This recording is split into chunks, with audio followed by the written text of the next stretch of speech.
Okay, so I think we should begin with the conference, the second day. I extend a very warm welcome to all the participants here and the panelists, webinar committee members, and our students who have shown the interest in this webinar and registered with us to attend today's session. A very warm welcome to everyone here. In Search, initiative to shoulder ecological responsibility and conserving heritage. It has been working since 2013 in organizing conferences, green initiatives,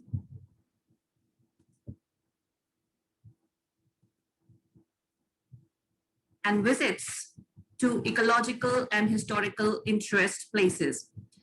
The publications it has come out with to generate the awareness and make positive difference in the area of biodiversity, climate change, and protection of tangible and intangible heritage. InSearch has concluded successfully 6 national conferences on biodiversity and climate change. And this webinar is the second international webinar series organized by the InSearch under the objective of engaging with natural and cultural ecosystems. The first webinar series, which was on COVID-19 pandemic, a crisis of human health or planet health, drew attention to the fact that though two might sound very different, but COVID-19 pandemic and biodiversity, as well as climate change crisis, are essentially and integrally connected. Carrying forward the mission, neath the words roof, cultural landscapes of Himalayan communities in the subcontinent, explores myriad of Himalayan cultural landscapes in the terms of the ways that various communities have inhabited them and continue to do so. Their interaction with the environs, factors that have been seen to work for the habitat and the inhabitants, as well as those that have exacerbated their vulnerabilities. We have formed linkages with eminent thinkers and dedicated crusaders on the way, and this webinar is a testimonial of that. We are joined in its 10 sessions by our patrons, colleagues, students, collaborators, and soul brothers and sisters in sharing concerns, deliberating solutions, and steering opinion on the path that will bring the much needed healing and succor first to the long-suffering Chia, and therefrom to the creatures which are born and nurtured of it. With this brief interface, let me introduce you to the eminent panelist of today. Let me share my screen with you.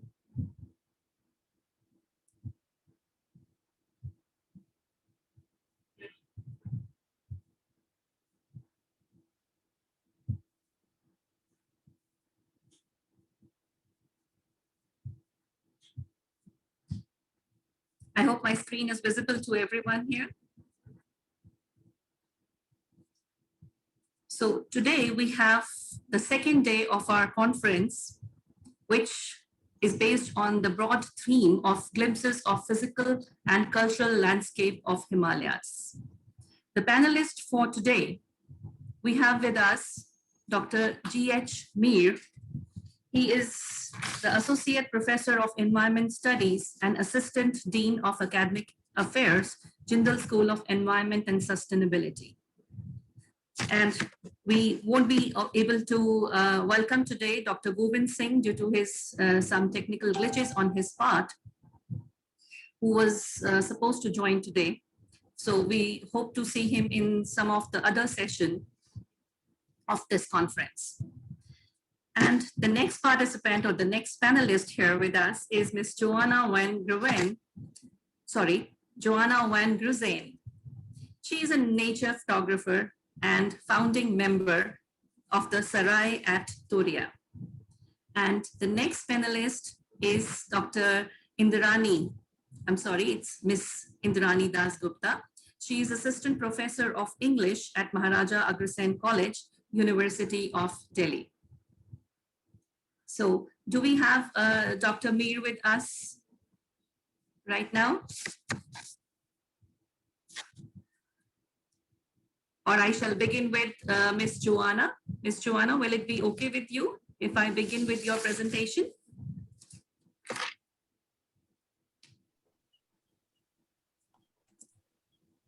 That's a bit nerve-wracking, but yes, there's no reason why I shouldn't be able to do it now. Thank you. Thank you so much. So Dr. Tamir is not with us? Yeah, we were actually waiting for him, but probably he must also be trying to join, or some technical glitch at his part also. Apparently there's some major power outage. Probably, yeah. So should I share my screen? Yeah, let me just give a brief introduction about you, Ms. Joanna, here to our participants. So let me introduce Ms. Joanna to you all. Ms. Joanna Van Gruisen has lived in the subcontinent since late 1970s. A wildlife documentary filmmaker and early pioneer of wildlife photography in India.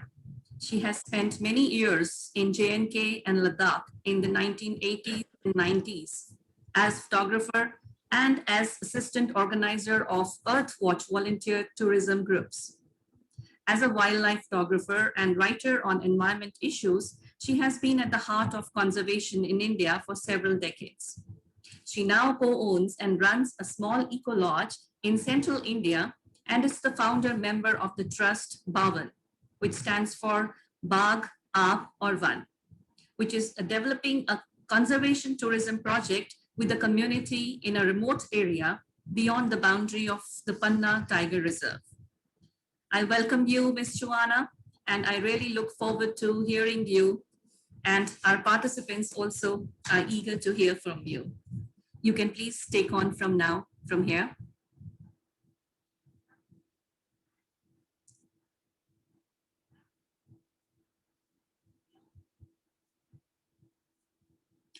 Let me stop sharing the screen. Yeah.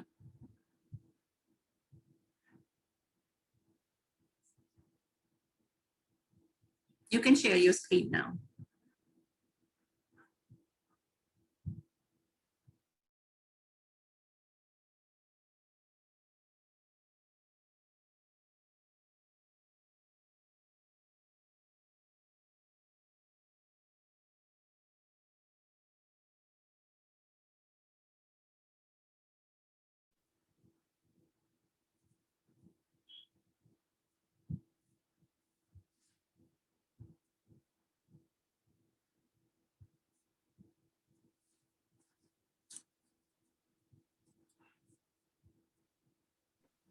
Sorry, I shared the screen, but then you couldn't hear me. Let me try again.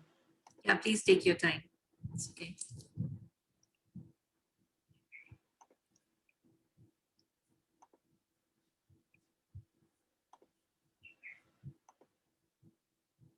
Okay, can you now hear me and see the screen? Yes, absolutely clear. Very good, thank you. So good morning, everybody, and thank you so much for inviting me to speak and show some images this morning. I'm very honored to be amongst such august company, and I really appreciate the perspective behind this organization and the conference. I'm just going to show a few slides of Ladakh, which is a place very much after my heart. I've spent many years there, long back. And this is images from beyond the mountains, because it is beyond the Himalaya. It's a small portion of the Ladakh region I'm planning to show. It's often thought of as very remote and arcane and unknown, but of course that depends on your perspective. It's actually been a crossroads with a thriving trade and cultural interaction to Central Asia for centuries, although it's only been open for us for 50 years or so in terms of tourism. And this sort of feeds into the theme of the presentation, which is that of shifting baselines or generational amnesia, in that, you know, us thinking of it as remote and unknown, whereas actually it was a center of a thriving culture earlier. Here, I just showed to give you the perspective of where we're going. The long line down the middle, this is the Indus Sachar, and on this side is the main Himalayan area, and the Ladakh range and Karakoram are on this side. And this little purplish line are the upthrust from the lake that was formed when the plates first met. And they give rise to these amazing steep, jagged mountains in some areas where the sedimentary rocks at the bottom of the sea have been thrust so much they're almost vertical. And they make these wonderful, colorful also, and extraordinary shapes. So it was actually in this area that I spent quite a lot of time. My talk today and images are actually only of Leh district of Ladakh, which of course is a very small part of it. Zanskar and the Kargil area I don't know so well. My observations are not very expert and they're very modest. But as I mentioned, you know, generational amnesia is something, even in our own lifetimes, we forget what went earlier. And because the baseline shifts, you know, what we think of as degradation, our children think of as natural. So it's quite important, I think, what you're doing and what I'm trying to do today is just give a little snapshot of how things used to be and discuss a little bit of the change that's happening. So I think everybody can contribute to that, however modestly. The majority of my photographs are actually from the eastern part of Ladakh, which I just find extremely beautiful. This is where it's the westernmost extension of the Tibetan Plateau, which is the highest and largest plateau on Earth. And in the days when I was in Ladakh in the late 1980s, this was not open even for Indians. And you couldn't go there without a permit. So we had to get special permission and we couldn't go anywhere without a major from the army escorting us. And I soon realized that there were restrictions also because there was one time we were driving along and there was beautiful stripy rock pattern. And I stopped to photograph it only to be hurriedly told that this was not possible by the major because there was a bridge in the picture and bridges in India at that time were banned for photography. And I looked around, I could see no bridge until he pointed out there was a very small 2 foot by 4 foot footpath plank across one small stream. But that was considered bridge enough to be banned from photography. So that's how restricted the area was. But it's different from the rest of the Ladakh in that it's much more rolling hills and it's characterized by these wonderful brackish water lakes, which are self-drainage lakes basically, and wonderful wetlands, which are extremely important ecologically. And little has been known about them, but they are becoming increasingly important because of the consequences of global climate change, you know, as indicators as well as the repositories. They tend to be brackish because although they're fed by freshwater streams and glacial melt, the evaporation creates the salinity because they don't drain anywhere and they remain frozen much of the year. So one of the biggest of these is, of course, Pangongso, which is, I'm sure everybody's heard of since recent happenings. This is at around 4,300 meters and is one of the highest lakes in the world. And it's also very large. It's 150 kilometers long. 1/3 of that's in India, 50 kilometers, and about 2/3 in China. It's a slight sort of V shape. It's very saline, highly alkaline, but it freezes also for 3 months of the year. It's got no fish and not a great deal is known about it, but it has very low biodiversity due to high salinity and also maybe because the nitrogen levels are apparently very low. So this image is looking towards the Chinese side and this image is looking towards the Indian side. But since the days when I was there in the late 80s, it has been open to tourism. And of course, because of the Three Idiots film, it became very popular. And a lot of tourists have started coming and staying near Pangongso, which could trigger a major change in the lake ecosystem. And already researchers are finding that biofilm formations are beginning to occur near some of the villages, which is, you know, an assemblage of microbes in response to nutrients that are going into it. So these are all things that, you know, one needs to be aware of the changes that are happening due to human entrant. So as I was saying, these lakes are fed by glacial streams and they're basically like little inland seas because of the salinity of them. Some of them, I mean, they've receded a little bit. So next to some of them, there is some grassland areas. And indeed, even this one, which is Somariri, looking from Karzak village, a small amount of cultivation is able to happen. Otherwise, most of this area, it's too high for cultivating crops. And as I'll show you, most of the activity by people is pastoralism, transhumance. So this one is actually my favorite basin. This is the Tsoka Basin, which now has two distinct lakes. Probably earlier it was one, but on the right-hand side of this image, this side is called Statsaputsko, and this side where the white is Tsoka. So the fresh water feeds into the more brackish water because the springs, this is one of the springs that feeds the lake. It keeps the water fresh on this side, and then the stream is on the other east, which is, again, as a consequence of the army in the area and the tourists whose rubbish encourages the dog population and also increasing fox population. So they are, because they can't fly when they're having their chicks, they're increasingly in danger of being killed by the domestic predators. One of the other ducks it's important for is the Brahmini duck. They nest on the cliffs, so they're not so vulnerable, but they still have to reach the water. And there is now a road between where they typically nest and the lake, so that also presents a hazard for them. A better known large bird that nests in these areas is the black-necked crane. This is the westernmost breeding population, and they arrive in March, April. And recently a study has found that you can see them in 22 different wetlands. And Ladakh and Sikkim are the only known breeding areas for the cranes in India. Again, dogs can cause damage to the eggs and the chicks, and that's something that needs to be looked out for. But they have been increasing, and from about 32 birds in 2000, a total population in the 2014 survey that was done counted 112, which included 17 breeding pairs, although there were only 8 fledged chicks. But that's quite encouraging since people have been giving attention, WWF and others have done work in this area, and so they have been increasing, which is very nice. So just to introduce you to a few of the mammals of the area, this is the Nayan, the great Tibetan sheep, an Agali. It's the largest sheep in the world.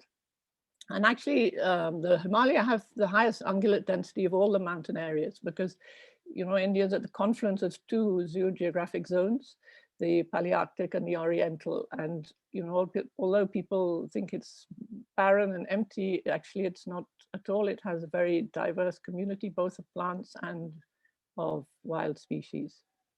They have been targeted hunting, especially by the army when they first came in, but now there's much greater awareness, so they're better protected. Blue sheep, of course, are quite ubiquitous. It's not a true sheep, it's actually closer to goat, but it grazes in summer when the grass is available, and then winter feeds on the shrubs and herbs. They can, it's an endemic Tibetan animal, and it prefers rocky areas. It's a favorite prey of the blue sheep, and it prefers steep slopes for escape. Another sheep of the area is the Ladakh Urial, and they tend to prefer it's the smallest wild sheep actually, and it prefers the rolling gentle slopes and avoids the sort of hilly terrain and rugged canyons, but low elevation along the river valleys in the open areas, because it's quite water dependent, unlike the others. So it needs to be near the river systems. And historically, this was one of the first to go. And when we were there in the 80s, it was in extreme danger. Again, there'd been hunting and disturbance.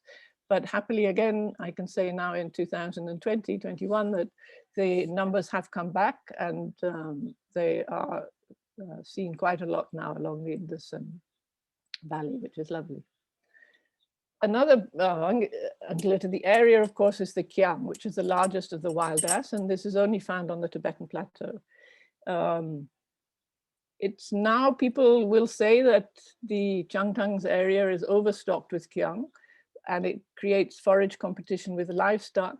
But this may also, may just be the erosion of people's tolerance. You know, it's people's perspective on the competition changes with other factors apart from just the numbers of the species. It's closely related to the ass in the run of Kutch, and it used to be in the same family, but molecular studies now place it as a separate species. So you'll find them also in the Changtang area, a lot in the river basin, but they also on the slopes. And they come down, especially around the Tsokar area, for foaling and the rutting season in the summer. So this is again the Tsokar Basin, and these grassland areas, which is the winter grazing for the nomads of the area, but it's also the summer breeding area for these beautiful Kiang, who hang around the lakeside and feed on the grass. This is the time for breeding, and these males carve out a lek for themselves and then find females for which to mate with. It's a very good time to be there to watch the activities. Amongst the predators, one of the little seen is the lynx. I rather like this picture because the ear tufts of the lynx match so beautifully with the grass tufts. So you can see how it can just disappear in the grassland without anybody noticing. The wolf, of course, is ubiquitous and is found in this area either singly or in small packs. And one of the more endangered animals is the wild dog. People don't always associate this with the mountain areas, but actually Quine alpinus is its name, and the original came from the mountains. This is a species that has been around for 12,000 years. If you imagine it was there when the mammoths were there. But it's one of the least studied social carnivores in the world, and it also ranks as one of the most threatened. Recently, researchers have found that numbers in India, that's including this one and the plains, may be as low as 1,000 or 2,000, which is seriously endangered. The snow leopard, of course, is the other major predator of the area. Looking at some more of the prey species, this is the marmot, the Himalayan marmot. We have the long-tailed marmot in Zanskaroni and the Himalayan marmot in this area. They hibernate for nearly half the years and lose half their body weight or a third of their body weight. So if you see them in September, October, they look enormous and fat. They live in colonies and they're an important prey for snow leopards and other small carnivores, as well as golden eagles. You often see them sitting outside their hole and looking out for danger. Another species that lives in the ground in this area are the mouse hare or pika. This is a lagomorph, that's the same family as the hare or rabbit, and there are about 8 species in Ladakh. You could call them ecological engineers. They're very adapted to the cold climate. They have, in fact, they can't tolerate heat at all, and in America, they talk about them being a better indicator for climate change than even the polar bear, because as soon as it gets warm, they can't survive. But they play a key role in the vegetation dynamics of these high altitude ecosystems, and they're also an important prey for the smaller carnivores. They have very poor heat loss abilities, which is why they can't tolerate the heat. Here they live in burrows, but in the rest of the Ladakh, so I just put this in to show that if you're very quiet and patient, you can actually get quite close to these little fellas. They're quite trusting. This was when I was filming there in the 80s. But the rest of Ladakh, they live in cracks in the rocks. And there's an interesting piece of thought. I wouldn't say it's fact because it's not been proved, but I'm sure many of you will have heard of Shilajit, which is Shilajit, an Ayurvedic medicine that's been used for thousands of years and is reckoned to be decomposition of plants by microorganisms that's found in the mountains. There is one theory which I somewhat subscribe to, which is that in fact it could be the result of these mouse hair droppings their excreta and their urine, because there was a time in Ladakh when they were building a road and one of the mouse hair burrows had got opened, and part of it, there was a black substance that was definitely very shilajit-like, which was in their, what you might call their toilet chamber. So given that they feed on all the plants that shilajit has reckoned to be made of, it's quite possible that they are part of the creation, providing microorganisms for this shilajit to have developed. I just thought I'd throw that in as an aside. Another underground liver is the voles. The marmots hibernate, but the mouse hare and voles don't. They're adapted to the high environment and they remain active even through the winter. And you can see their burrows going through the snow even. There are 3 species of vole in Ladakh. This is, I think, the silver mountain vole, which is a subspecies of the Royals vole. So they often fill in rock fissures with their excrement mixed with plant debris also and form an insulated wall for warmth. But as you can see here, this one is collecting fur from the carcass of a argali that it will take back to its burrow. Surprisingly, in these seriously cold environments, down to 30, 40 degrees minus, we also have reptiles. And this toad-headed agama is the one that we mostly see. It's interesting because it gives birth to live young. And it used to be very common, but recently several visiting naturalists have said it's very hard to see. And I wonder whether this may also be a casualty of tourism, because again, they're very hard to see on the ground. And if people are driving around all over the place, they could easily be damaged. There are many ground nesting birds also. This is a Tibetan sandgrouse, which is a bird related to doves and pigeons.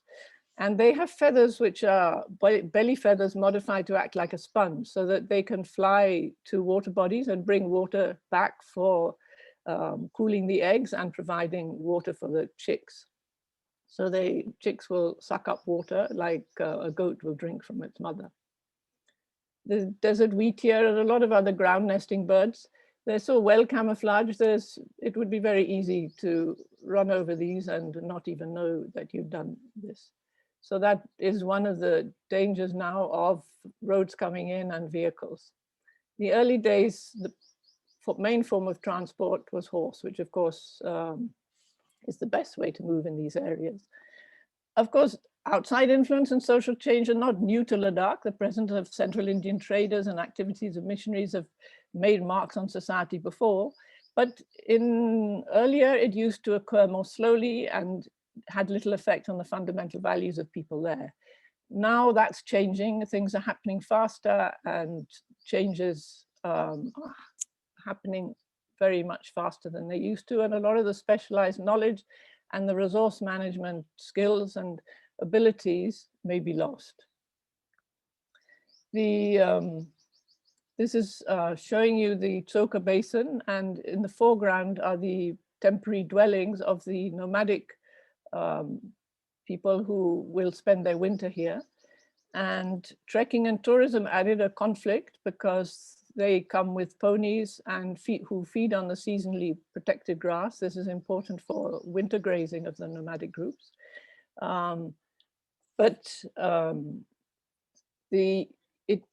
Before the border with China was closed, the winter grazing grounds were actually across in Tibet. So there were some rich valleys there, which were so rich that the animals actually used to get fatter in winter. But in 1960 and 62 war and the closure of the border, they were no longer able to go there. So now the winter can bring deaths because there's not as much grass in these areas. So they do have to be very protective, and that's why they feel like young a competition, but trekkers also can bring that competition. This is an area that's 4,500 meters, and so it's mostly too high for agriculture.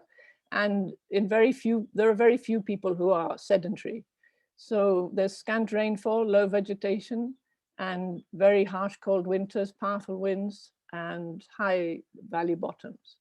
So the wildlife conflict was fairly minimal because in these, in summer, they're up in the hills, and in winter, they're back here. So when they're not there, the wildlife themselves will take over the houses, and it generally worked in a fairly good balance.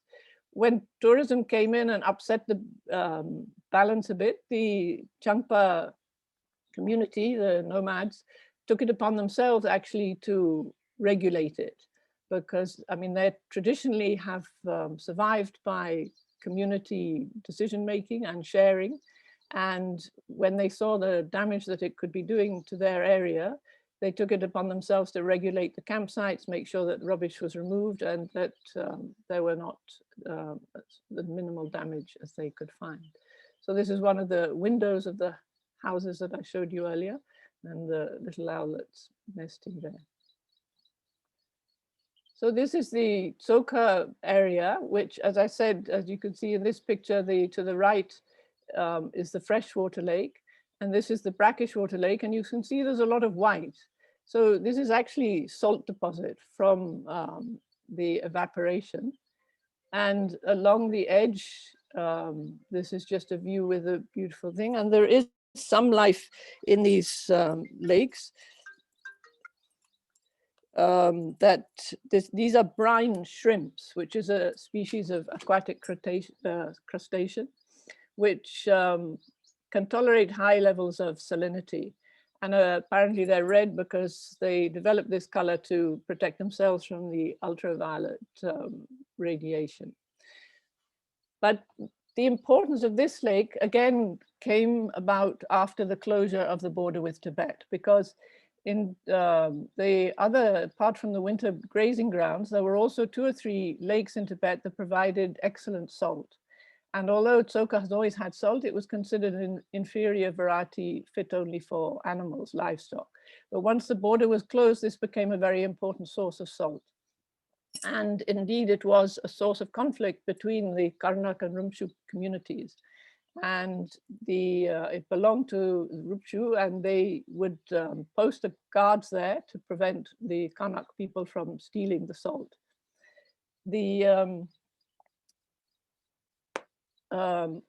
I was camping there once when the Karnak people came over the mountain and actually kidnapped the guards.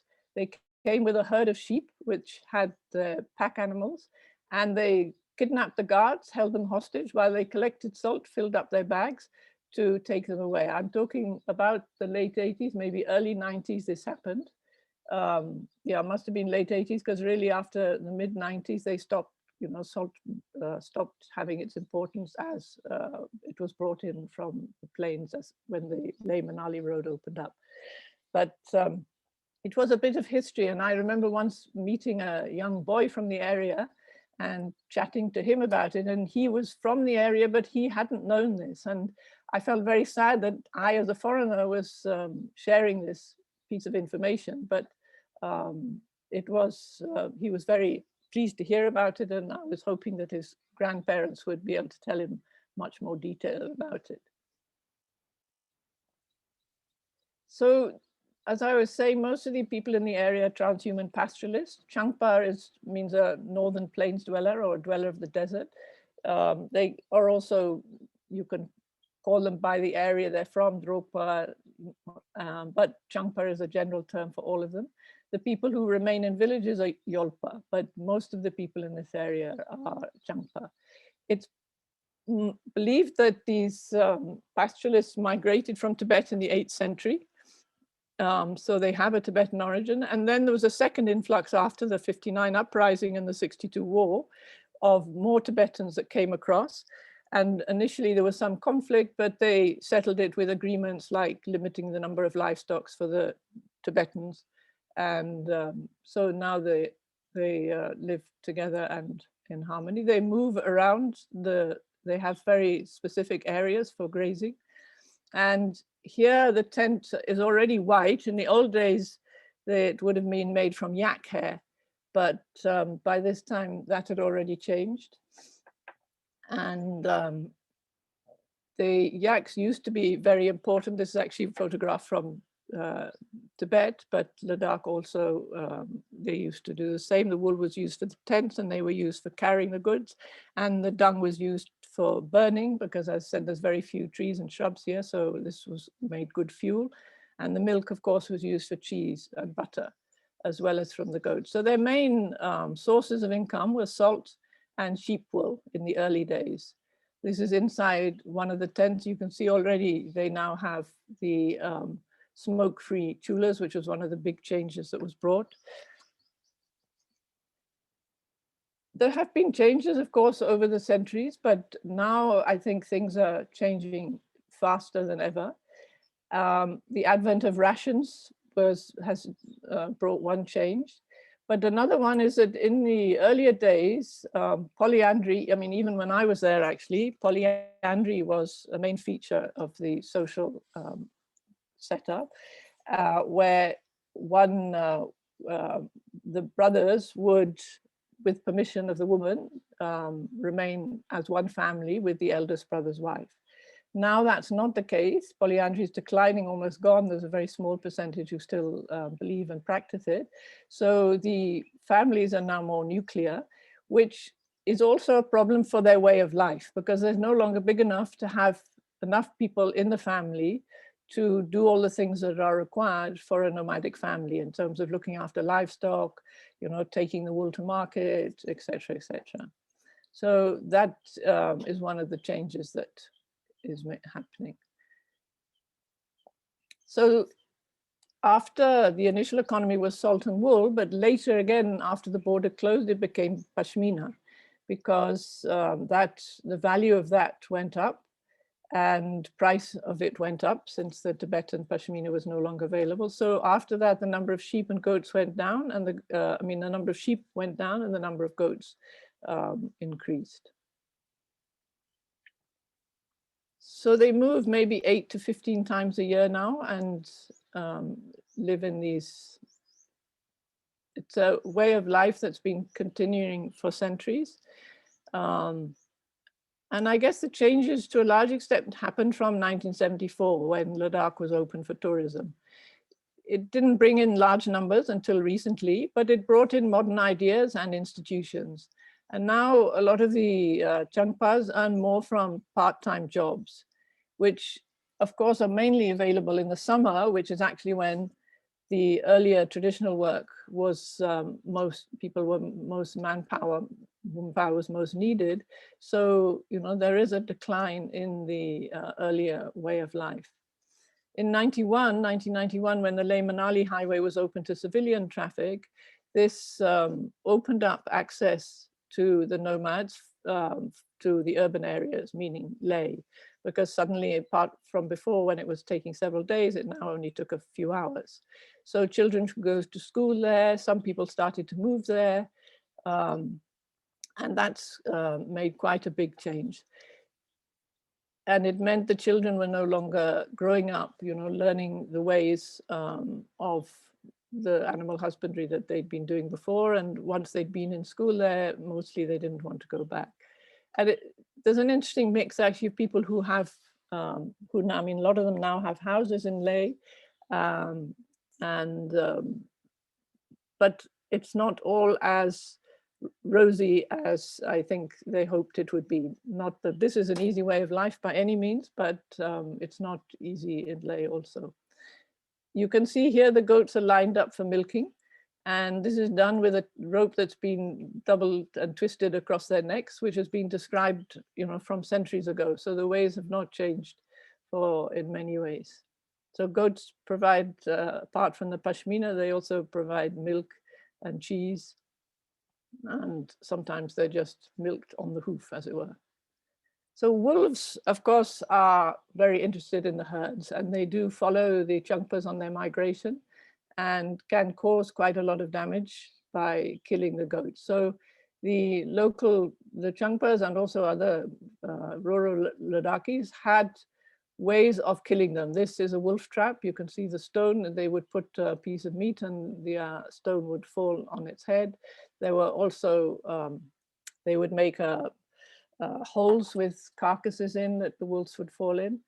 And while of course one doesn't condone killing wildlife, actually this was a system of management system that worked in that it didn't make the wolf extinct. They're still to be found over the whole of Ladakh, but it kept them at a level that was acceptable for the Changpas and for them to continue their livelihood. And I think, you know, this kind of system, one should recognize rather than just condemn it. Actually, you know, it was, it did work, and it did not, you know, it wasn't done out of maliciousness against the wildlife. There was a great understanding, and it was done only to the extent that made a balance possible, that both could live together. So now we leave the eastern Changchang area and just show you a couple of pictures from the area that I lived in for quite a while. This is the Rumbak village, which is just south of the Indus, south of Leh. And you can see it, there were a lot of livestock there also, and we're now at a lower altitude, so there are fields also. It's, these are winter shots, so there's no active crops in the field, so it's looking quite brown. This is a picture that I took in 2019, and there have been many changes. There are no livestock in this village now. Many of the families no longer live here. You can see even some of the fields are no longer cultivated. There are many changes happening. There are, however, quite a few more willow trees that have been planted. And a lot of that started with one wonderful gentleman, Ranger Nobu from the Forest Department, Chering Nobu, who encouraged, he began the conservation for snow leopards by helping villagers cover their night corrals for the goats and sheep, and to encourage them to plant trees that would grow, the willow, and some areas also the poplar, and other shrubs that they could use for food, heating and cooking, to prevent the destruction of the local vegetation. In the old days, there was no road. We used to walk from Spitak. It would take several hours. It would take a whole day to get to Rumbak, several hours just to cross the plain. And in winter, of course, we were walking up frozen lakes very often and negotiating very precariously with our pack horses, the streams and the ways en route. Wood was also taken out to Leh to be sold, and from the lower villages that had somehow trees. At every pass, there would be a la on which the money stones, and this is a shapu head, skulls would be put, and the prayer flags. All this is actually sadly going out because now the road has come. It doesn't go over the same area. And it comes into, this is the Rumbak Valley that we used to, was the last leg of the walk to Rumbak from Leh. Seen in different seasons. This is all the same valley. It has great beauty throughout the year. Now this road has been built and indeed apparently is now black-topped. So that's going to bring many changes to the area. As yet, we don't know, some will be good, some bad. We were happy to see when we were there that if you look up on the hillside, you can see there's a herd of blue sheep. So interestingly, they have not been too bothered. It wasn't actually working at the time, but they haven't been too bothered by the road building JCB activities. So I just added one or two pictures from the village life then, which may be something that's going out. This, now that the road can come in, it could be more mechanized, and plus there are less people in the villages now to pursue these activities. On the left is an Amchi. This is the Tibetan, original Tibetan doctors. It's actually one of the oldest surviving well-documented medical traditions in the world, and every village had its Amchi pretty much. And it goes back for many, many years, quite similar to Ayurvedic medicine, based on the local plants and minerals that are available. And it's also dying out a bit now because of various factors. It used to pass down through the generations, but now very often only the name remains, and it is a very wonderful tradition, and it provided healthcare to very remote villages, which of course, hospitals in Leh and the modern allopathic system, we don't have the outreach that the local AMCHI, who is very set in the social mores of the village and the community, have. But there are organizations who've been helping it to keep it going and reviving it, and hopefully it will not die out completely. And if it can exist in conjunction with the allopathic system, but as a way of having community healthcare in even the remotest villages, then it would be perfect. On the right is a chilling craftsman. These were believed to have been brought from Nepal originally, many years ago. And traditionally, they made these brass chung and teapots in a village called Chilling. Old men from the villages and spinning. And to just finish off, this is a picture of Leh from the 80s. You can see it was basically a village of a few houses interspersed with many fields, crop fields. And the population was really quite small. This is a picture now where there are almost no fields left. Everything is being built on. Fortunately, the trees are still there, but there are several many-story high, and this was from 2019. When I was there in the 80s, there wasn't a single glass-fronted shop. In fact, I was there when the first one was put in. It was a Bata shoe shop, and they put in a glass front. And of course, after that, many followed and shopping malls came. They do still sell vegetables on the same street, but the trees have gone. The traditional dress to a large extent has gone. And as you can see, there are very fancy glass fronted shops. So I will end here, except I'm including one picture of a beautiful Ladakhi kitchen, which happily had not changed in the intervening years. And I hope never will, because it is the life of the soul of the house lives in the kitchen. And there's nothing more lovely than sitting, drinking Ladakhi chai in the kitchen like this. So thank you for listening. And it's been a pleasure to share some of my photographs with you. Thank you very much. Thank you so much. Thank you so much, Joanna. This was a visual treat for each one of us, I think. And the complete documentary that you have actually taken us from the period of 1980s to now 2019 is so much engrossing. And it was like a first-hand experience that you have shown us all. This was an amazing beauty. And we see that when you were there in the Ladakh region, which was actually not permitted to be visited in those times, and you were actually, you were escorted by the army when you went there. So that was really heartwarming to see the earlier landscapes, which used to be at that time, which was full of the green fields and so much of biodiversity around that, lakes, beautiful, untouched, serene lakes. And those frozen rivers where people as well as, I think, all the animals, and they used to go. And now the roads have been built out there. The culture and the habitation that has actually transformed from that times of, when there was hardly any human habitation there, only the animals and those biodiversity was actually being there at that time. It is completely changing and emerging with the changing times. And in the last picture, as you have shown, that so much of, people have actually gone up or gone away with the traditional, costumes, as well as traditional ways of living there and practicing the animal husbandry. And, the keeping the animal stocks out there, that this complete transformation from that period to now is completely a wonderful documentary you have shown, and how these species have been affected.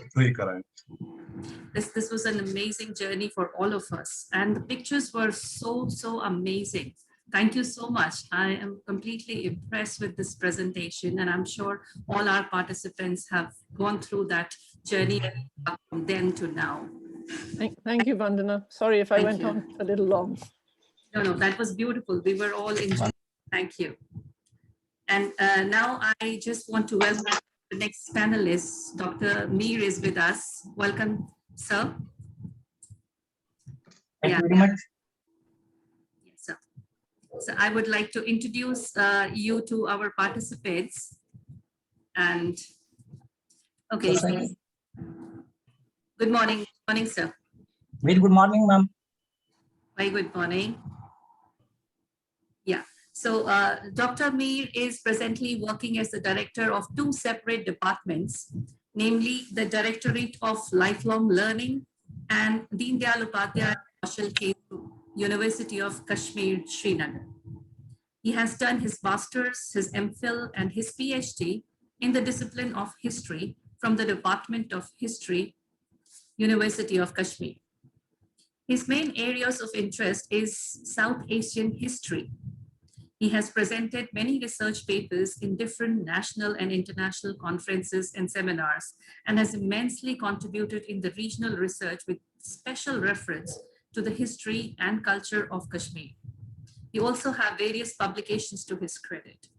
So we are eager to hear you, sir. And so do you like to test your presentation here? You want to share the screen? Yes, I will be presenting now, and I will be like to share the screen as well. Sure, sir. At the very outset, I am extremely grateful to the organizers of this national conference to present a paper on life. The title of my presentation is Mapping the Dressing and Dietary Traditions in Himalayan Kashmir, a survey of 20th century. The Valley of Kashmir, the famous tourist destination of the world, known for its snow-clad mountains, green meadows, and murmuring waters, is lying in the lap of Himalayas. The valley is surrounded by lofty mountain chains which infinitely vary in form, height, and color. It is situated to the north of the Pir Panchal range, which as Great Himalayan Mountain range separates it from the plateau of Ladakh. With its unique topography, history, culture, etc., it has developed its own distinctive identity in the world in general and that of South Asia in particular. Moreover, Kashmir has been a part of various trans-regional exchanges as the ancient trade routes connected this region to the outside world, thereby augmenting and enriching its cultural traditions. The geoclimatic conditions of this Himalayan region has immensely contributed in shaping the unique clothing and eating habits of the inhabitants of Kashmir. In this paper, an attempt has been made to study the clothing and eating habits of people living in this Himalayan region. Both primary and secondary sources have been consulted for an objective analysis of the subject. A number of interviews were also conducted during the field visits, and due advantage was taken from the oral evidences and other non-conventional sources. The clothing in Kashmir is diverse and different when compared with the dressing customs of the people living in the regions of South Asia and elsewhere in the world. The traditional gown, locally known as pharan, gown-shaped garment, is an indispensable piece of dress among the Kashmiris and has been even described by some European travelers as a national costume of Kashmir. This long, loose body gear pharan with large and wider sleeves cover the whole body from neck to the knees and is commonly worn by all Kashmiris, men, women, young, old, and children. Kangri and earthen fire pot is kept inside pharan to provide heat during chilly days of winter.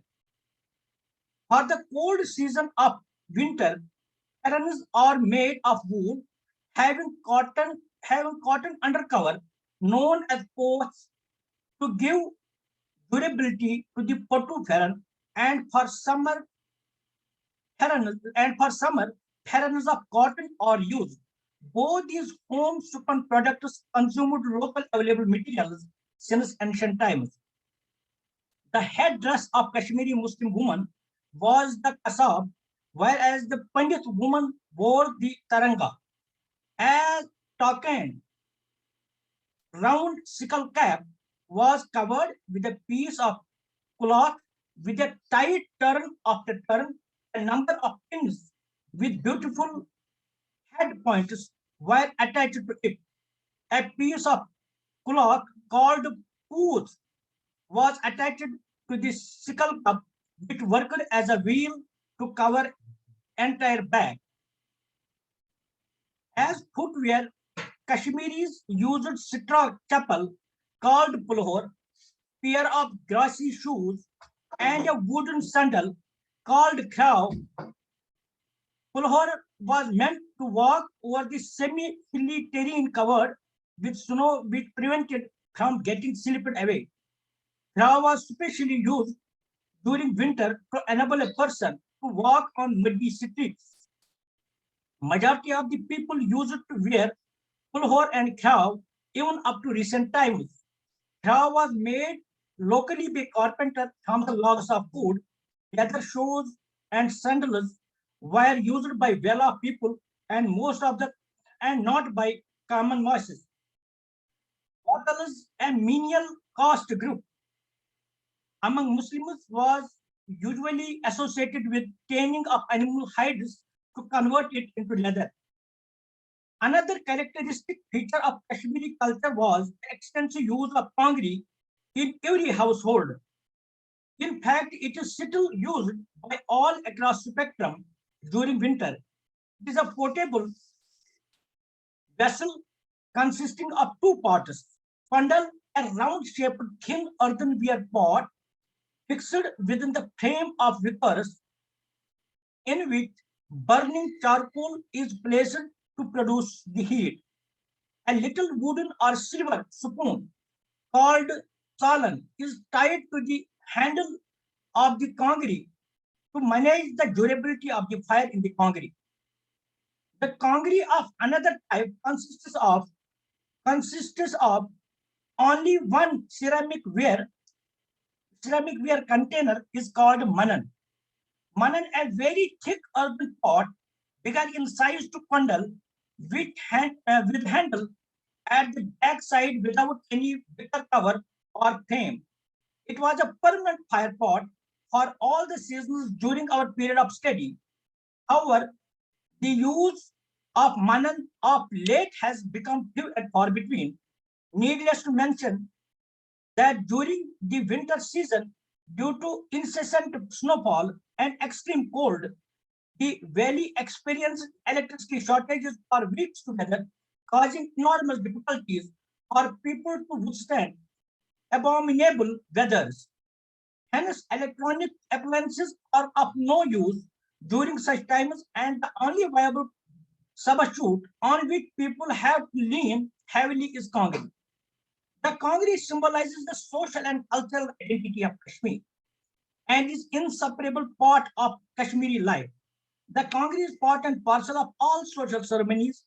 It is presented as a special gift on marriage ceremonies to inaugurate every social function. The Kangri is used by burning incensing seeds, known in Kashmiri as Izban, as a blessing omen.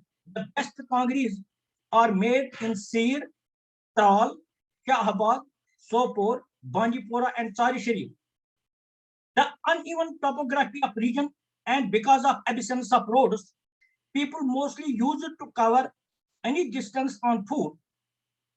In order to give support and comfort to legs while taking far up on foot journeys, people put on leg gear called potu. It consists of a bandage, usually a woolen cloth, some 6 inches wide and 4 yards long, tightly wrapped from the ankle up to just below the knee of the leg.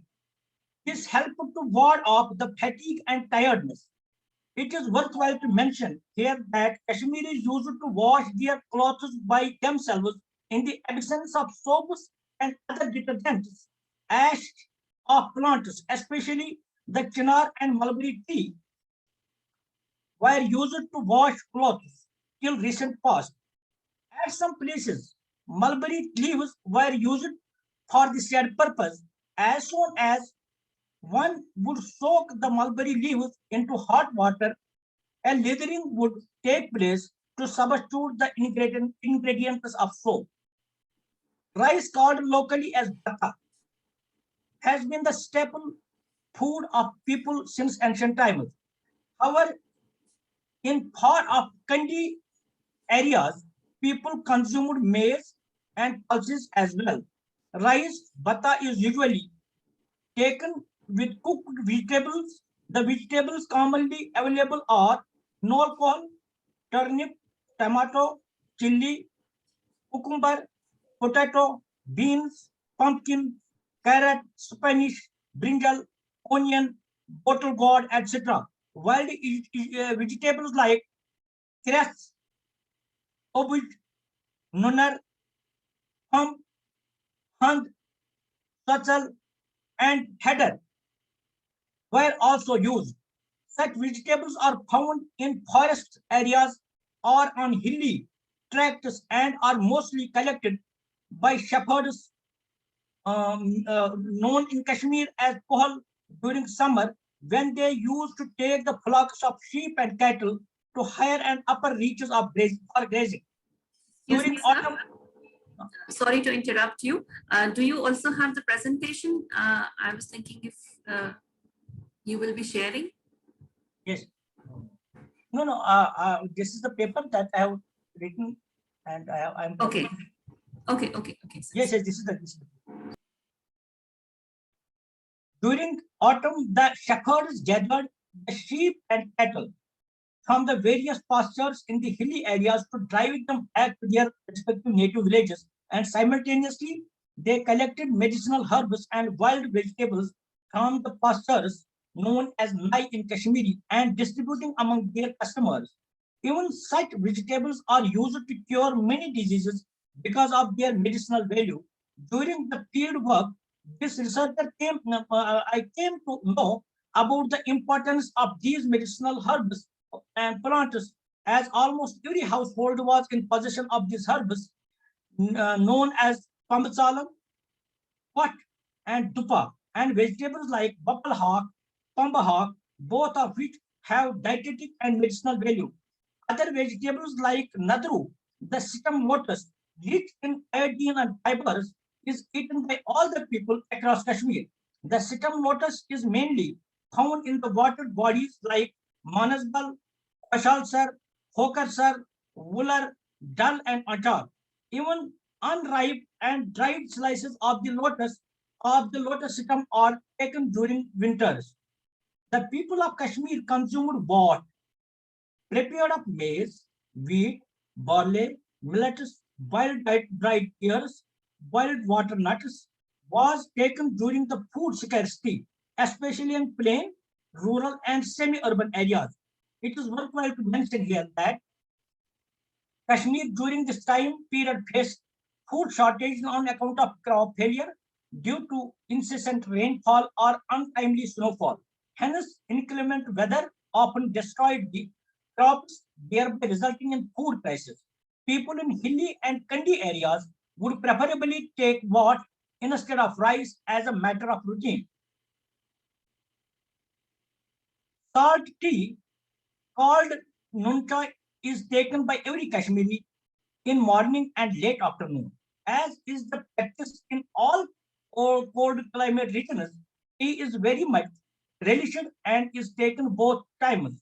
The components of the tea are dried tea leaves, milk, salt, and khul, which, when boiled together in the samovar, coal kettle or patila pot for preparing tea assumes a rosy color.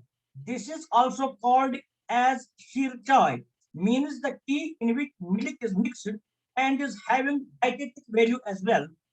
There were also the occasional use of local bakery known as bagirkhani and sachwaru. Sachwaru is covered with sesame seeds, which would help in strengthening hair roots and follicles. So, sachwaru being less costly was at times beyond the affordability of the poor. But mostly it is sotu, the roasted and grinded rice and maize, which is an important component of noon choy. The sattu being cheap and nutritious, digestible and assimilable, was used by all the people. However, it is rarely now being used by average family in Kashmir. The trend has changed and the sattu is now taken occasionally as herbal. In early times, rock salt was a principal ingredient of food. There were two kinds of salt. The better quality came from Punjab and was liked by people, while as the inferior quality salt came from Ladakh. Fish, flesh, and sheep, fish, flesh of sheep and goats is eaten by Pandits and Muslims alike.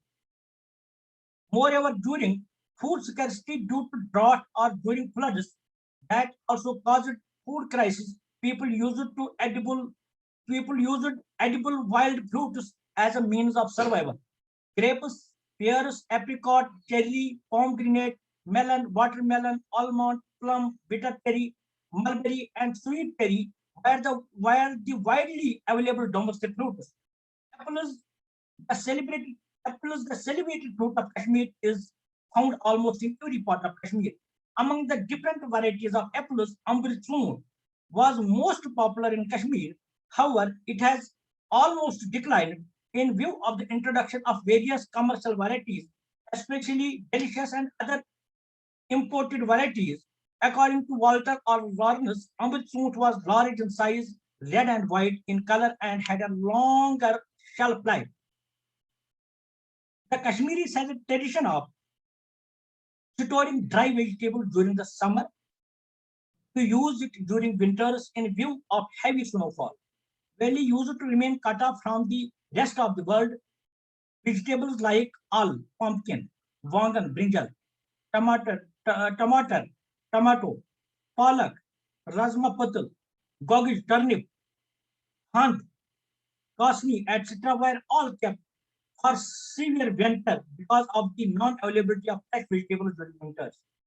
It is worthwhile to mention here that wazwan, the traditional cuisine meal of Kashmir, is served to guests and neighbors on occasions of marriage and on some other important occasions.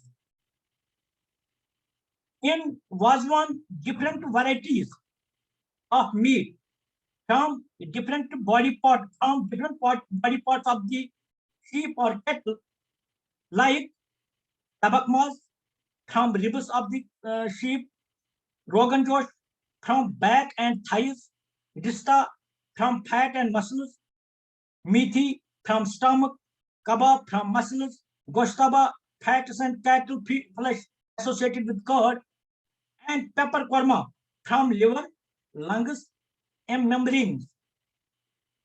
The rista and goshtaba are being chopped and given the round shape like a ball, or prepared by the local cooks called wazas from the meat of cattle like bull, calf, and sheep from their different body parts. A festive occasion besides wazwan, pulao, dry fruit, sweet dishes in the form of halwa or pirni are also served. Packed water beverages in the form of Coca-Cola would form the integral part of meal from late 1980s.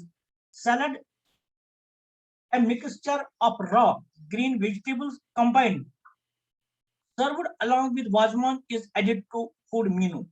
Besides the homegrown pulses, imported pulses are also consumed in good quantity. There is an increased use of bread called locally as lawas, girda, bagirkhani, kelburu, kripa, etc. prepared by local baker called as kandur in morning well as in afternoon. Lipton tea also began to be used widely by the people of Kashmir in the period of our study. Initially, people would take Lipton tea on rare occasions. It was only in early 1970s Lipton tea began to be available in local markets in small sachets having cost of 50 paisa to 1 rupee. I would like to inform the learned participants that Lipton tea was confined to upper rung of the society. Kahwa was usually taken without milk on festive occasions and on Eid days. Its constituents were dried tea leaves and sugar, and on special occasions, cinnamon, cardamom, almonds, saffron were also added to the kahwa. Initially, batas, tea brown sugar, and nabad, white loaf sugar, were used to place were used in place of sugar. It was only after 1970s of 20th century that sugar began to be used commonly. The practice of smoking tobacco and the rubbing teeth with snuff powder called nas continued in our period of study. However, cigarette smoking has replaced the habit of smoking through erstwhile Bajir hubble bubble, while the tradition of snuffing, a preparation of pulverized tobacco inhaled through the nostrils, chewed or placed against the gums is gradually declining.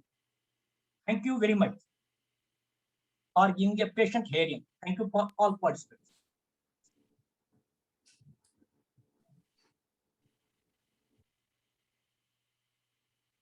Non-audible. It is not audible. Okay. Can you hear me Now now? it is audible. Am I audible? Yes, yes, yes. Sir, do you still have any presentation to show us right No, now? no, no, no. This was the my presentation in total. Okay. I was actually thinking for the slides, probably you wanted to share in the beginning. No, no, this was my presentation. There were Perfectly, no okay. slides at all. Okay. There are no slides at all.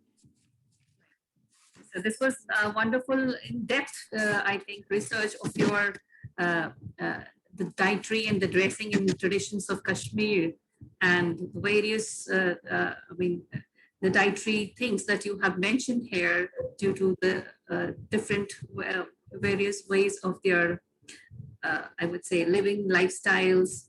Or the favorite dishes that we generally enjoy from Kashmir is like the nadru ki tikki, and you have that rogan josh, and especially the most sumptuous firni, and that homegrown pulses and green vegetables, all that actually make it so palatable and so much rich of the culture that is there with your, with the traditions of Kashmir, the Himalayan region of the Kashmir there. It was wonderful to hear your detailed research, sir, and it was really nice to have you with us. So I request you to please stay with us for the question and answer session. But there is one humble request is that Sure, sir. I'm having some important meetings. Okay. Maybe I may not be available that time. And if you will keep those questions, call me and WhatsApp me. If I would be available, I'll be I will just make myself available to answer and reply all those questions. In case it is not like that, then I will be requesting you to keep those questions and WhatsApp me those questions so that I'll be in a position to answer them one by one. Okay, sir. I really look forward if you can join back and just address to the queries of the participants here. And it will be really my great pleasure. Some time. It will be my Yes, great sir? pleasure. It will be my great pleasure to reply the queries. Sure, sir. We really look forward to have you with us by that time, because you have meetings, you said. So we would request you if you can spare some time. Otherwise, we will send the questions to the WhatsApp group. Thank you. Thank It you. is so great Thank talking. you so much, Thank sir. you very much. Thank you so much, sir. It is really a pleasure to have you with us on this platform. Thank you. So I now take you to our next panelist. Let me share my screen with you.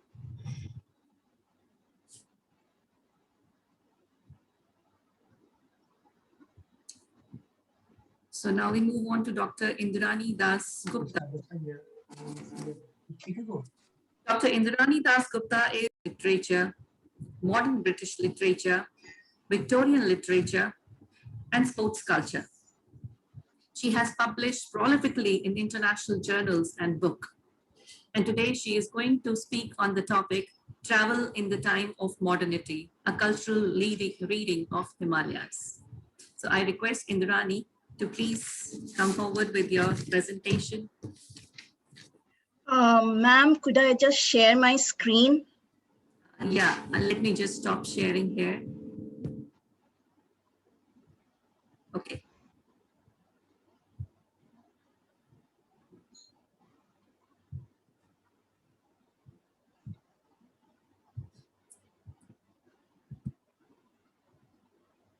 Just give me a minute.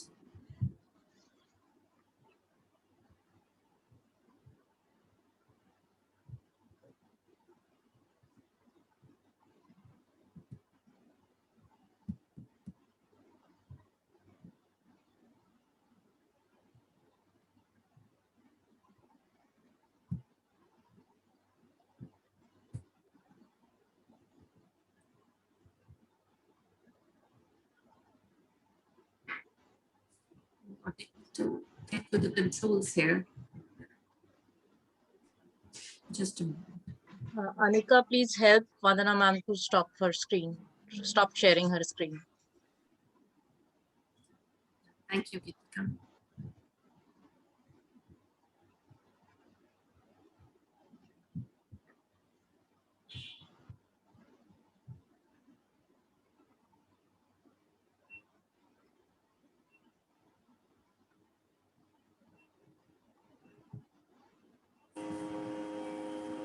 Yes. So, yeah, so Indrani, now you can start sharing your screen.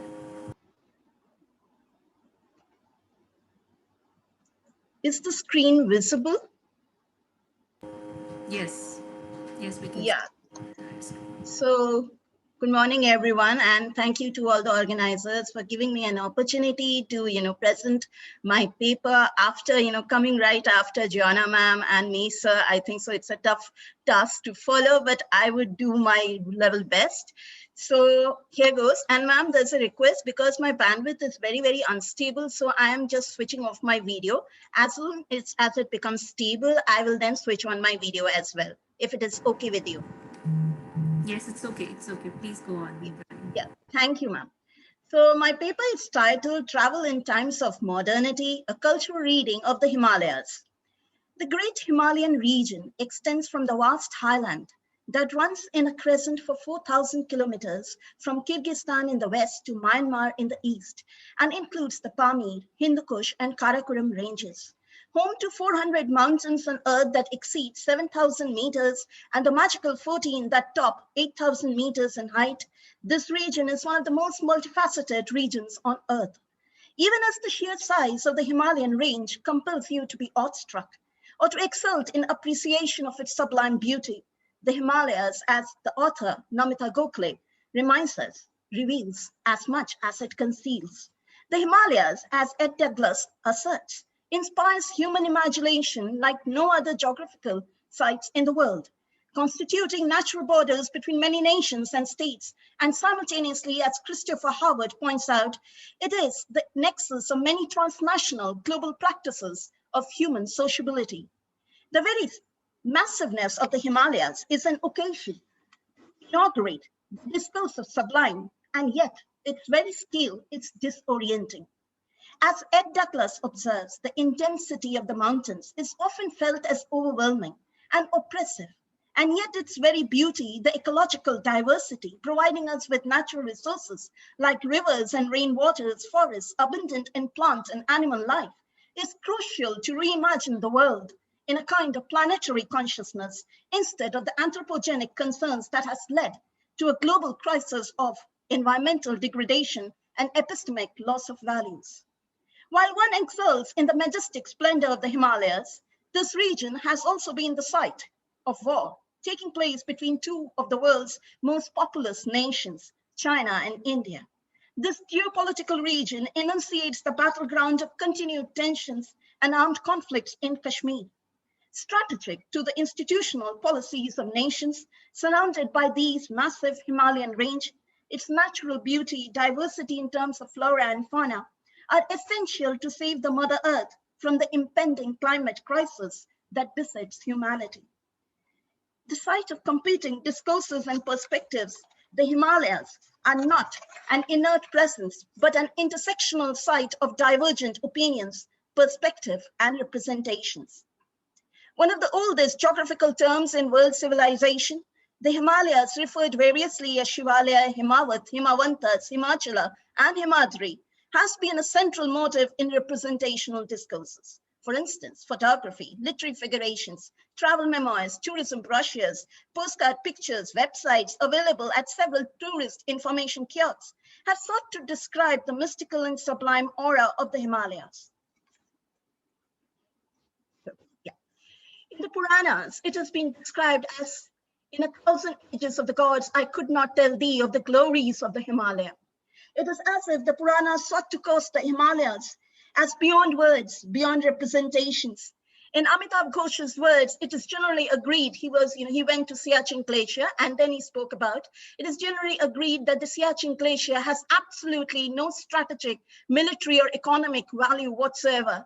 It is merely an immense, slowly moving region of compacted snow and ice, 70 miles long and over a mile deep. Ghosh's rendition of the Himalayas transport us to the troubled political tensions that mark the Kashmir region, pointing also to the irrationality of the political paradigms of the nation states. For Tagore, the Himalayas were a source of endless spiritual knowledge, while the stark naked beauty of these massive mountains inspired Nehru to reimagine the Himalayas as a material space of strength and valor. These various representations born out of heterogeneous travels and movements of civilization across ages cast the Himalayas as a traveling metaphor, a landscape that projects the mobile transnational turn of today. The Himalayas I opine are symbolic of Mark August's no place, that is, a utopian trope of the potentialities of man, and also symbolic of the fall of human civilization's arrogance to dust. It is a place of refuge and also a site of wilderness, the origin of many human adventures testing the limits of human potentialities, the ancient seat of ascetics and yogis and yoginis. The Himalayas' multifaceted nature bedazzles us all in all its sheer complexity and contradictions. It is the source of many legends and stories spun out of traveling voices since millennia. What do we understand by Himalayas has emerged through the nexus of representational discourses informed by the travel and tourism industry. For Karen Kaplan, the idea of travel is located at the interface of culture, leisure, and technological innovation, unquote, while Christopher Howard describes travel and tourism in times of a life world that draws upon the intersection of Herschelian modality of earth ground and world horizon. That is, these massive mountain range are a product of an interface of material realities of local origins and global consumptive logic. The idea of travel, mobility, movements, and circulation permeates modern ethos and has been regarded as being central to the culture of modernity and late modernity, according to David Harvey and Henry Lefebvre. Considered intrinsic to human civilization, travel and movements of explorers, nomads, refugees, intrepid traveler, the flaneurs, have shaped and reshaped our ideas of the permanence and the impermanence, the body and the soul of the Himalayas. While traveler journey is often postulated as central to the imagining of self, what happens when this paradigm of modernity marked by, as David Harvey claimed, the acceleration of everything seeks to articulate the Himalayas? How does travel, understood as performative logic, evoke the Himalayas? How do these images and representations of the Himalayas speak for travel itself that is bound to the mechanisms of colonialism, nationalism, globalization, and other vectors of the nation state? The Himalayas, to borrow from Henry Lefebvre, is not an inert object of contemplation. Instead, this mountain range, I argue, is the site of stories, images, and circulation of commodities. At once ephemeral, divisive, and resplendent of connected histories, this is a landscape that speaks right back at us. I use travel following the paradigm, the theoretical paradigm of Henry Lefebvre's concept of rhythm analysis, whereby I look at the Himalayas as a site of interaction, materialities, mobilities, and imaginaries which connect through twists and fluxes of interactions. Himalayas, I also read through the intersections of pilgrimage, nationalist sentiments, imperialist understanding, and the Himalayan geographical region in terms of phenomenological structures of feeling. While this term structure of feeling was introduced by Raymond Williams, who sought to denote a dynamic social experience, in my paper, I use a vulgarized form whereby I read this theoretical paradigm as essential to the idea of travel and the consumption of the Himalayas. The Himalayas partakes of feeling, of lived embodied feelings, and the subjectivities born of mobilities and institutional mechanisms of travel, underlining the interpenetration and interactions of actors, practices, and political vectors. I shall examine different representational texts like Samuel Bond's travel narrative, or rather it's a picture, it's a photography, published serially from 1864 to 1870 in British Journal of Photography, to early Podrolog travel narrative of Joladhar Sen's Himalaya, which was published in 1900, and finally drawing a circle with the study of the brochure and the website of Ananda's paths in the foothills of Garhwal Himalayas. In analyzing these varied texts drawn from multiple traditions and times, the paper offers to chart a secret to topographical fluid subjectivity that underscores the Himalayan representation. The Himalayan representation explored in this paper confronts the vexed issue of colonial encounters, nationalist interventions, and mobile global consumptive technologies. In trying to navigate all these varied depictions, the paper attempts to locate the Himalaya itself as a fluid, shifting symbol of modernity, underpinned by the relationship of broader institutional practices and everyday experiences. I now move on to my first text, which is Samuel Bond's, photography. I've used only two. He published, he was a preeminent Victorian landscape photographer, and he produced, images of the Himalaya between 1863 and 1870, and they were all, published in the British Journal of Photography. His pictures of the Himalayan range is associated with how the British foregrounded the dichotomy between the plains and the hills. His images using the photographic medium sought to reimagine the British Empire as mirroring the beauty and the gravitas of the mountains.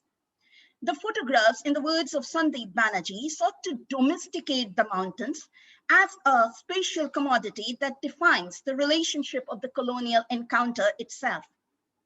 Bond's images forms an integral part of landscaping that was vital to imperialist logic. According to T.W. Mitchell, landscape is a text that is to be read, and that which fashions political and social identities. Bond's photographs are a testimony of the adventurous spirit of the British explorer to know everything, thus, and animate those knowledge with their own meaning. So I come to the first one. This is Mount Moria and the other snows from the Gangotri Glacier. This was a photograph, sorry for the spelling mistake, from 1866. And if you notice this peak, this is the Shivalaya peak in the Gangotri Glacier. And if you notice, standing tall, absolutely vast in its, immense vastness, which Ruskin Bond said, the immenseness of this range cannot be expressed in words. But more than that, if you notice, this white mountain with its stark naked beauty and splendor is also very, very ordered.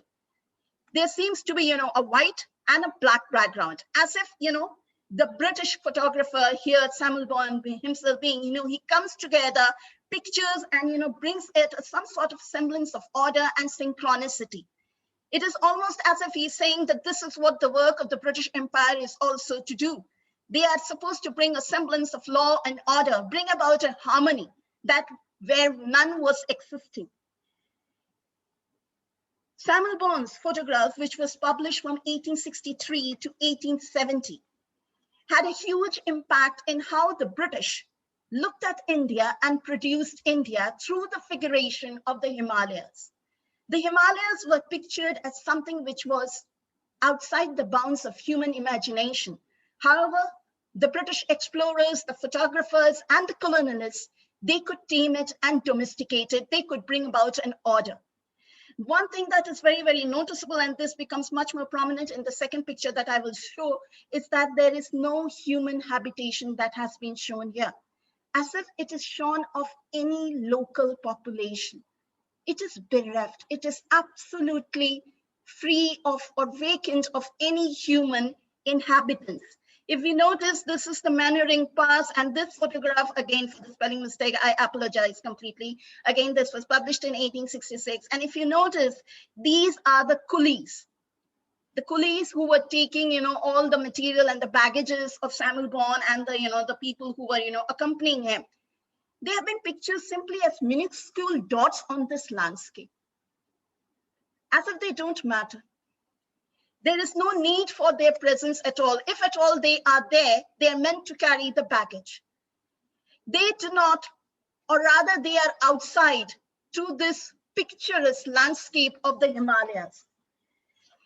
If I were to sum up Samuel Bond's, photography, I would say that his pictures needs to be understood in the context of the Victorian India. It presents an ordered view of space constituted in an European image where the Mannering Pass is absolutely similar in its style to that of the Alps. I'm so sorry I could not get the photo of the Alps here, which is similar. The Getiman Pass in the Alps, I could not find it, so please forgive me for that. And where the indigenous people are either absent or rendered microscopic. It is almost as if, Samuel Bond is disavowing any sense of a lived relationship between the people and their land, telling us that these are empty spaces, the terra nullius, in which the British explorers and the colonial administrators will stake their claim. It is almost again the re-representation of a Robinson Crusoe who lands up on that island and tells us that it is shorn of any inhabitants. This ordered space in which the indigenous people have been absent or rendered microscopic is a representational strategy that articulates the power of the colonizers to order, materially and rhetorically, the land. The Himalayas itself stands as a testimony to the power, the aspirations, and the potentialities of the British explorers and the colonial administrators.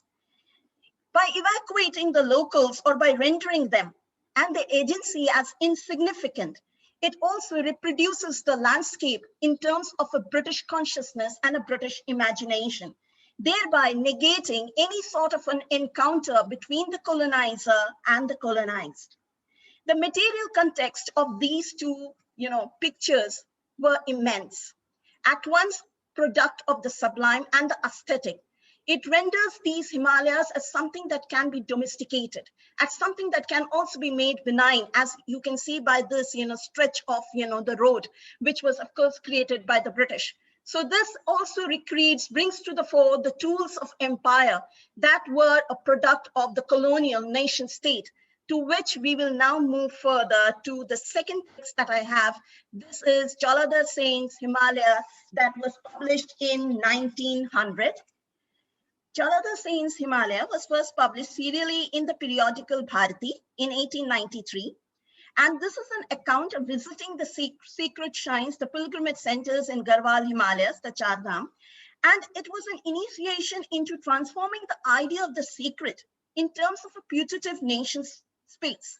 Saint's travelogue forms a part of a corpus of travel narratives that would become quite famous in the next few years. From 1900 to 1937, there were 52, travel narratives that were written, including by Tagore and also by Nehru. This travelogue showcases a contradictory mindset with an acute awareness of being a British colonial subject and simultaneously as a practitioner of Hindu rituals and ethos. Saint's voice in the travelogue dramatizes the Himalayas as different from his vernacular regional identity, while in keeping with this Anglocentric learning and Bhadralok identity, which was understood as superior to the topographical imagination of the mountainous region. To give you an understanding to what, Jalada Singh's, Himalaya was all about, we need to go back a little better and understand the context in which it was produced. 1900 was that, seminal turn in our, vexed relationship of the colonial encounter, in which the nation state, or rather the remnants of the nation state, was first, emerging in the consciousness of the colonized subjects. But that was still to come. What was more important is that the colonized subjects became aware about the colonial state space itself, as Manu Goswami spoke about. From post 1857, a new idea of a state emerged, a state that was being controlled, manipulated, and under surveillance of the colonial administrators. It is this state space which also created a new kind of subject, the Podrologs.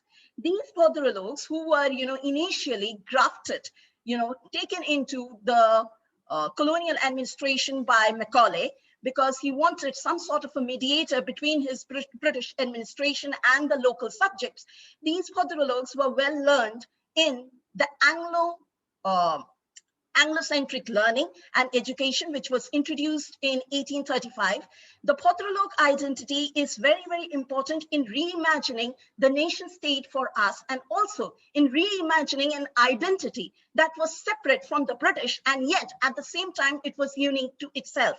It is to this identity that Jalada Sen refers when he speaks about the Himalayas, the mountains shorn of snow and displaying their cracks and cracks, appear less than appealing. As I walked down the road, I kept thinking of Bengal's vast, green and breezy plains, a small brook running through, in which the fishermen are catching fish in their nets, the shepherds crowded under a banyan tree, and chasing after a cow that has strayed towards the standing crops. My being would be satiated at these traditional and typical sights. It is tedious for the son of Bengal to clamber along the mountain sides with his belongings on his back.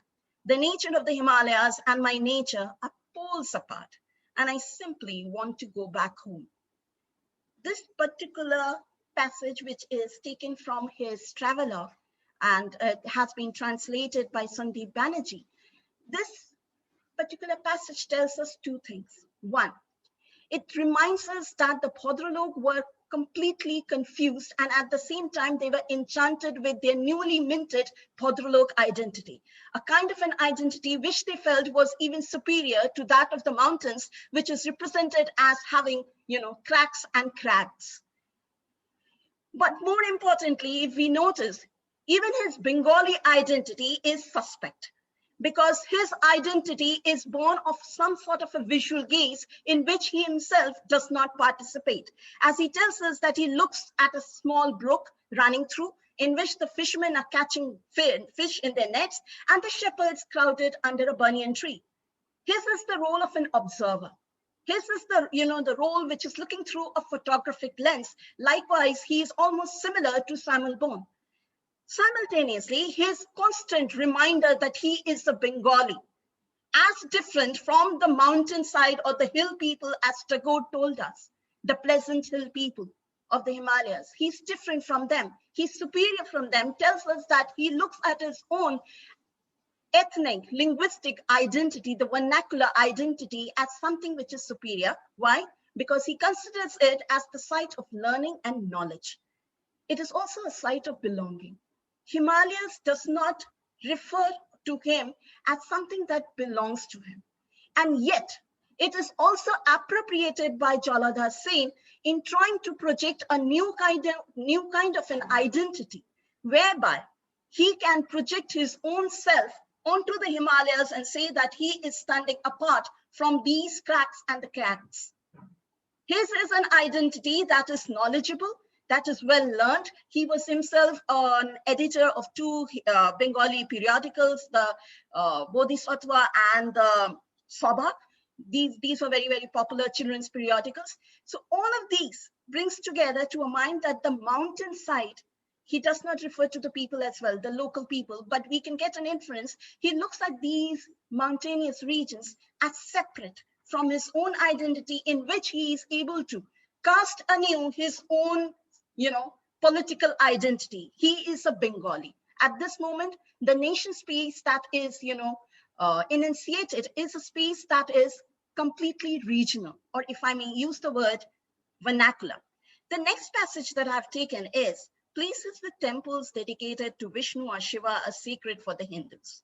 However, where godlike humans in their serene holiness make the surroundings pleasant and cordial, where human limitations are transcended to reach God's grandeur, that place is not only sacred for Hindus, but the pilgrimage of all humanity.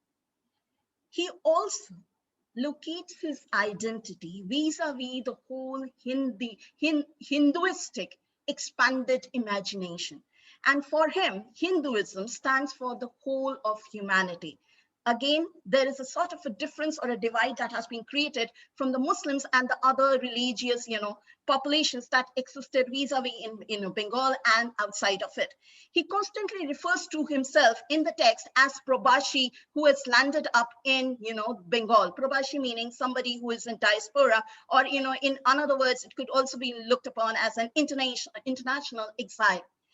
Jonathan Saint's, book can be read, or rather his travelogues could be read as in which the mountains is not referred to as a liminal space. It is not a liminal space between domesticity and liberation. They do not mimic the normative colonial mode of projecting the Himalayas as an environmental frontier between the hot, humid plains or the pristine, untamed nature of the higher altitude. Instead, he infuses the sacred Himalayan topography with a secular politics. He keeps on saying he is out of place in the Himalayas because he wants to make them aware of his own colonized subjectivity as a British Indian subject who is traveling along these traditional pilgrim routes through the Himalayas to indicate also his awareness of Hindu sacred geography. The idea of Jalada Saints brings to our mind that this particular book is a book in which the local inhabitants are again not represented at all, like Samuel Bonds' text. They have been missing. And even if they have not been missing, they are only there to project his Bengali identity, the notion of him being a Bengali and a part of the ascendant Bengali middle class in the world of colonial administration. His is the world in which the topography tells us that the identity of humanity that is expressed is in which Hindu pilgrimage becomes the arbiter of spatial sanctity, as well as Hinduism charts a secularizing impulse that defines the secular in relation to and in terms of Hinduism. I now move on to my third space, and which is the Ananda Spas. Please forgive me, I just missed the page. Yeah. Ananda Spas that is figured within the the global tourist industries. Tourism that functions and shapes the wellness paradigms of Ananda are rooted in transnational capitalism predicted on, as Barbara Grossman Thompson and Benjamin Linder claim, differential access to social, economic, and social power. Located in the vicinity of the town of Rishikesh and the Ganges River Valley, it integrates Ayurveda, yoga, and Vedanta with international wellness experiences, fitness, and healthy organic cuisines to restore balance and harmony. This I quote from their own brochure.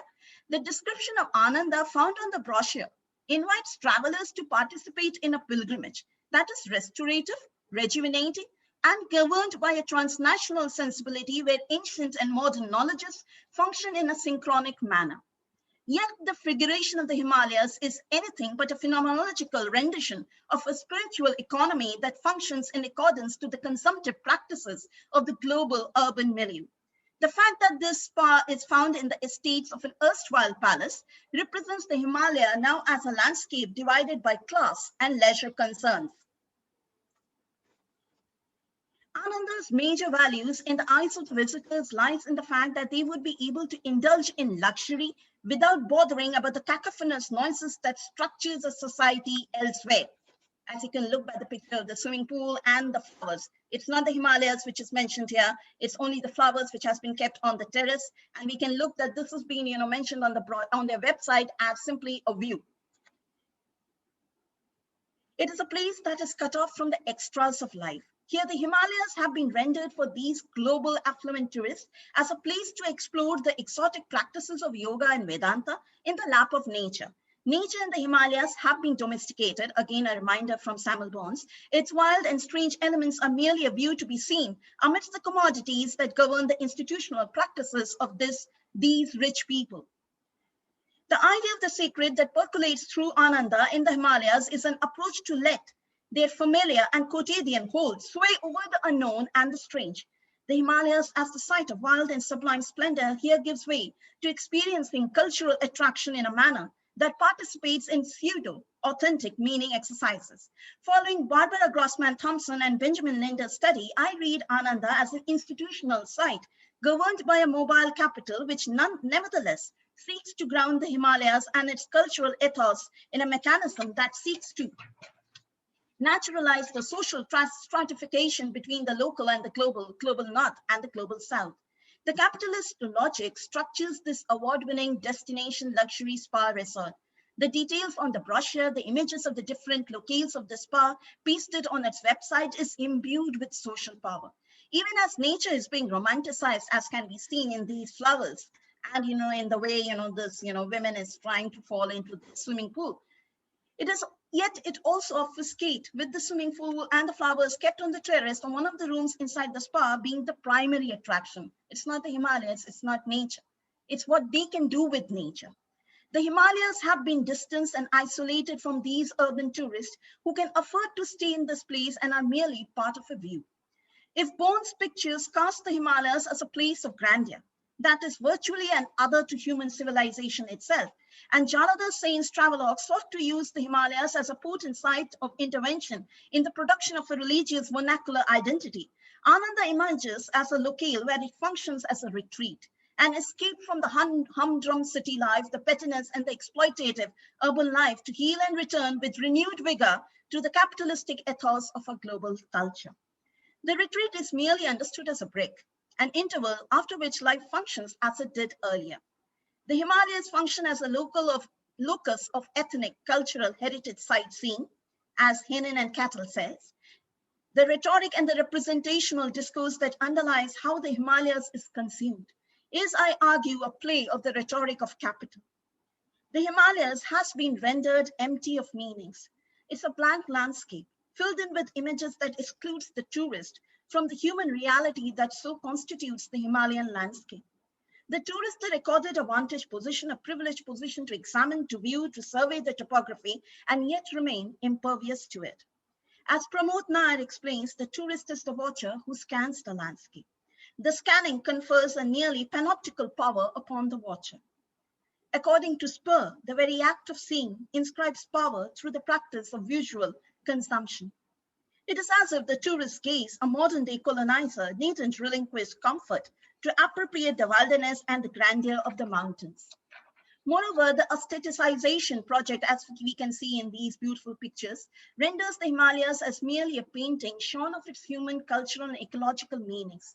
The beautiful, serene pictures found on the website and the brochure makes the Himalayas palatable and pleasing, and thus the best way to experience the mysterious and the spiritual without losing hold over the capitalist pretensions. These three different representations of the Himalayas depict how the changing scenarios of the sacred topographical landscape occasioned by travel blurs the boundary between the sacred and the profane and accommodates a variety of embodied practices, institutional governance, and experience. The different texts examined in this paper emphasize the Himalayas as a social text to be interpreted, a cultural representation that in its restorative and at times sacred symbolism augments the subjective self of the tourist, the pilgrim, and the intrepid explorer. The Himalayas emerges as a shifting symbol, constitutive of meanings that fluctuate not with the meanings impinged on it, but with what's not said. Ananda spas that speak of wellness program doesn't mention how the hotel stays and the tourism industry is one of the prime reasons of ecological disbalance, how the staged authentic experience seeks to obfuscate the local histories and voices that are an integral part of this Himalayan history. Even as we discuss changing paradigms of Himalayan representation, nevertheless, one can also see the continuity of silences surrounding the local population ecologies, and histories. The little hill people in Tagore's words and their ways have been rendered mute or whitewashed in all the three narratives. Their cracks are used to reify the known ordinary experience of the travelers and simultaneously perpetuate the status quo. Yet, as Rudyard Kipling said, the meanings surrounding Himalayas aren't to be exhaustive soon. And stories, images, and representations of the Himalayas talking back in a way where other voices are heard is always very much in the horizon. Thank you.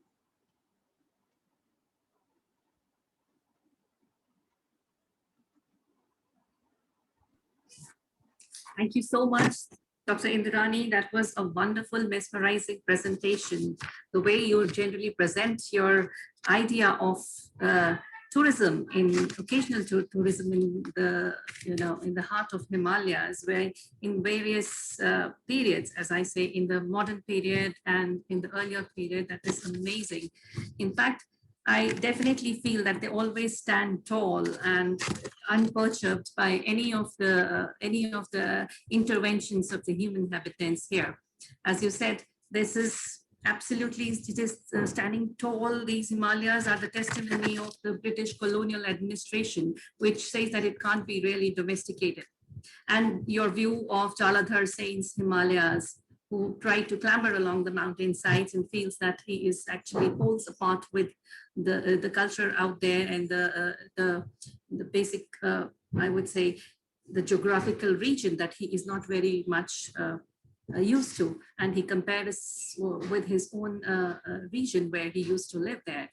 He not only sees Himalayas as the geographical border, but also as Hindu pilgrimage. So, different views of the different travelers out there and how it has completely modernized in the present world as the new resort spa in Rishikesh, that is Anandas in Himalayas, where people have actually not, touched these Himalaya, but has kept it as a perfect serene view and the place to explore the practices of yoga, right? Completely distant from the Himalayas and focuses mainly on the capitalistic ethos of the global culture of tourism out there. So this was all very, very interesting presentation by you, Dr. Indrani, and it is, I'm sure our participants must also be, completely mesmerized with your ideas of, how the landscape has actually come out for the different views of the travelers. Thank you so much for joining us in this platform. And I really want to now move on to the question answer session. I have got some questions for Miss Joanna here. So do we have Miss Joanna with us right now? Yes, I'm here. Yeah, thank you so much. I have the first question for you, as they're saying the nature is really beautiful, but it can also be dangerous at times. There are high chances of encountering predators. So how can one still enjoy the beauty of wildlife while taking precautions of the same? And have you ever encountered any? Well, as far as predators are concerned, I would say Ladakh is the safest place to be. I don't think there's really a danger from anything there except losing your foot or tripping over a rock. The snow leopards are one of the most gentle of all large carnivores. And I can tell you one story about a goat that was caught and killed by a snow leopard. And when the young girl shepherd saw the carcass in a bush, she went to try and pull it out, not realizing that the snow leopard was actually holding onto it on the other side. So she was basically trying to take the food away from the snow leopard. It did nothing. If you try and do that to a domestic dog, it'll bite you. But that's how unaggressive these leopards are. Wolf also has a reputation, but there are very few instances of wolves injuring humans. So predators really aren't a danger. And indeed, most places that's true in India. As long as you understand animals and respect them and their distance, they're actually far more scared of you than you are of them. So there's really no need to be fearful.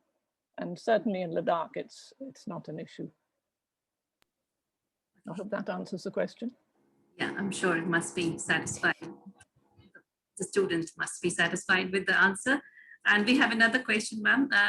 They say Pangong Tso Lake became a good tourism point, but recently due to bad India-China relation, this tourism point get disturbed. So what do you think it has an effect on India? Well, actually, the point was disturbed before the conflict, the recent conflict, because the point where tourists go is the end of the lake, the Indian end of the lake, and the conflict is quite far down the other end. So I'm not sure that the conflict, I mean, it happened during pandemic, so anyway, it's winter is not a time of tourism for that part of Ladakh. But it was more restricted because of the amount of tourism and hotels that were coming up, and discussion between the local population and Changpas and the damage that some of the tourists were and hoteliers were doing to the area. So I haven't been there recently, to be honest. So in fact, not since tourism started.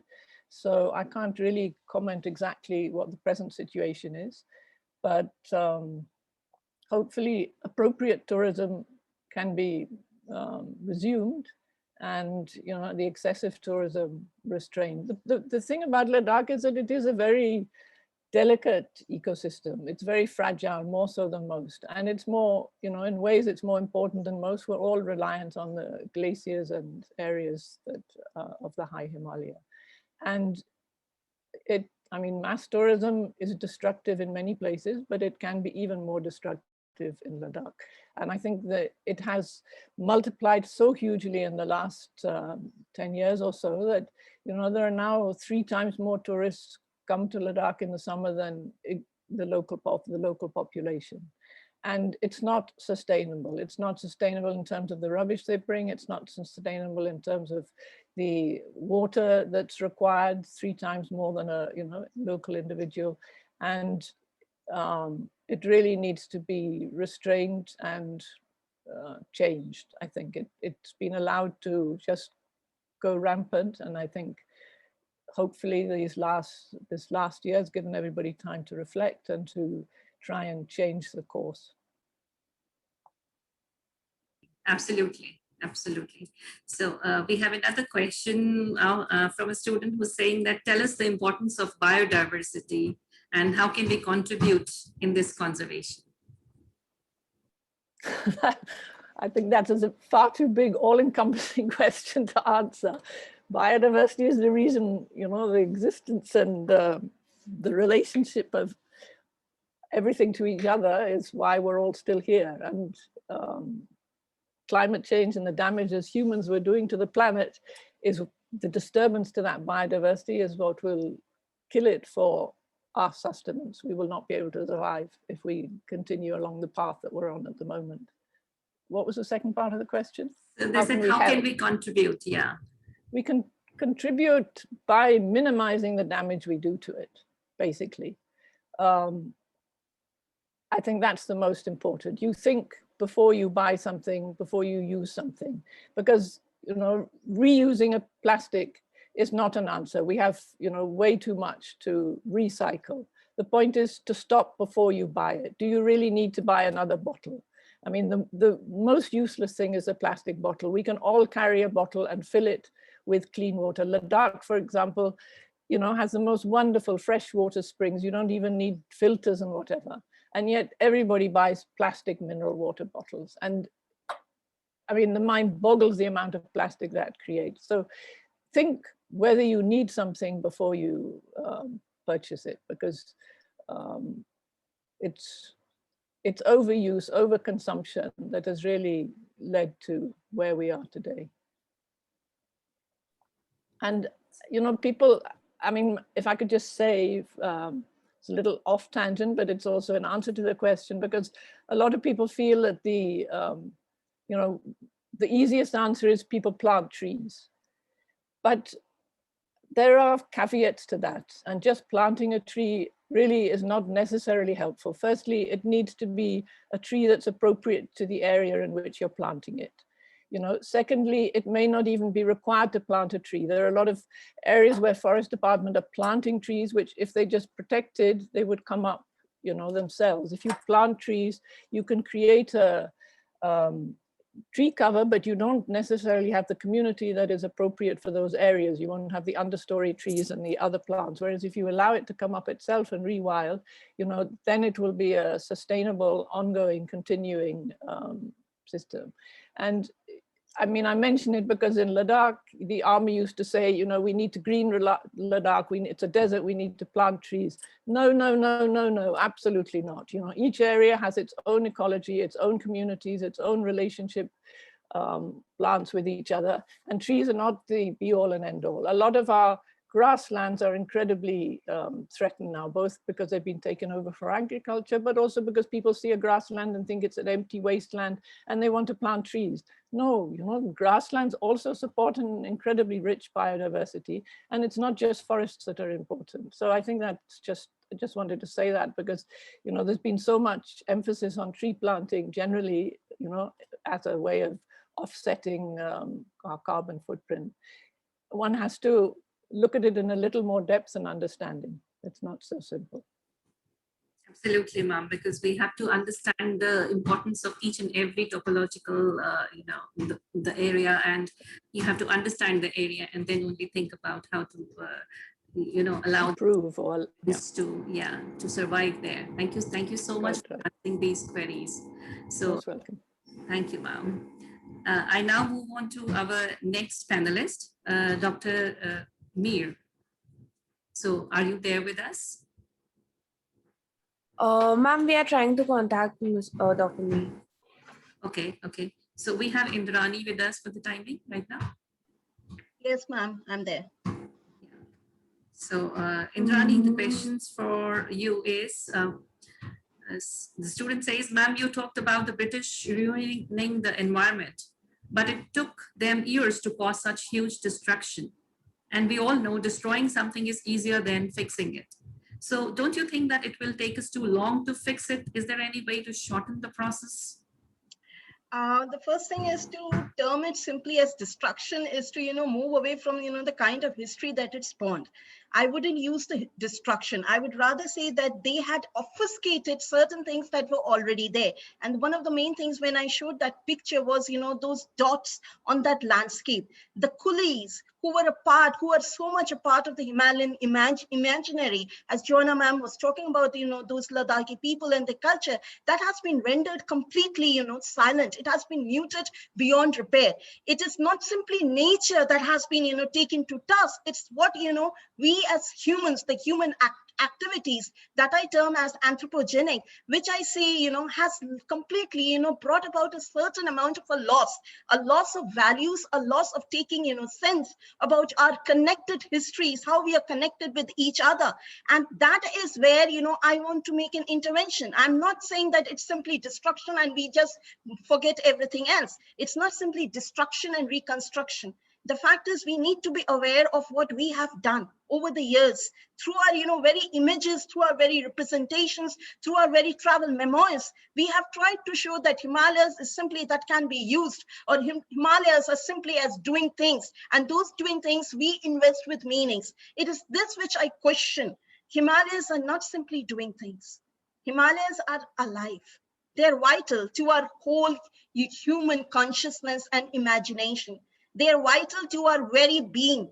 They are fundamental to our existence. And it is this which I need to bring into focus through these different varied, you know, representations. I hope I answered it. Really. Sure, absolutely. Yeah, there's one more question where the student says the Himalayan states must build a viable and sustainable forest-based economy. Can they use forests for development? Can they value ecosystem services of forests so that the protection is valued? The question is, that is where, you know, the first intervention came from Sayan Bhattacharjee. When he spoke about, the spas and the hotel stays and the accommodations that are available, throughout the world, the first thing that he asked is, what exactly did they do when they, came about with these hotel stays and accommodations? As much as they are giving us this, this moment to be a part of this experience and be a part of this authentic experience, what are we losing in this search for, in this chase for authenticity? And the first thing that he says is, we ourselves. Humanity is not simply we humans alone. We are, born and produced. We are born at an intersection of nature, of other flora and the fauna. We are not the center. Human as the autonomous being is now to be, neglected. It's now to be debunked. What we need instead is some sort of an intersection, some sort of a cross connection, some sort where we can, speak for each other. It's the connectedness, the assemblages that I need to, bring into focus. And for that, I think so we need more than that, than simply creating a hotel spa out of a palace that was already there.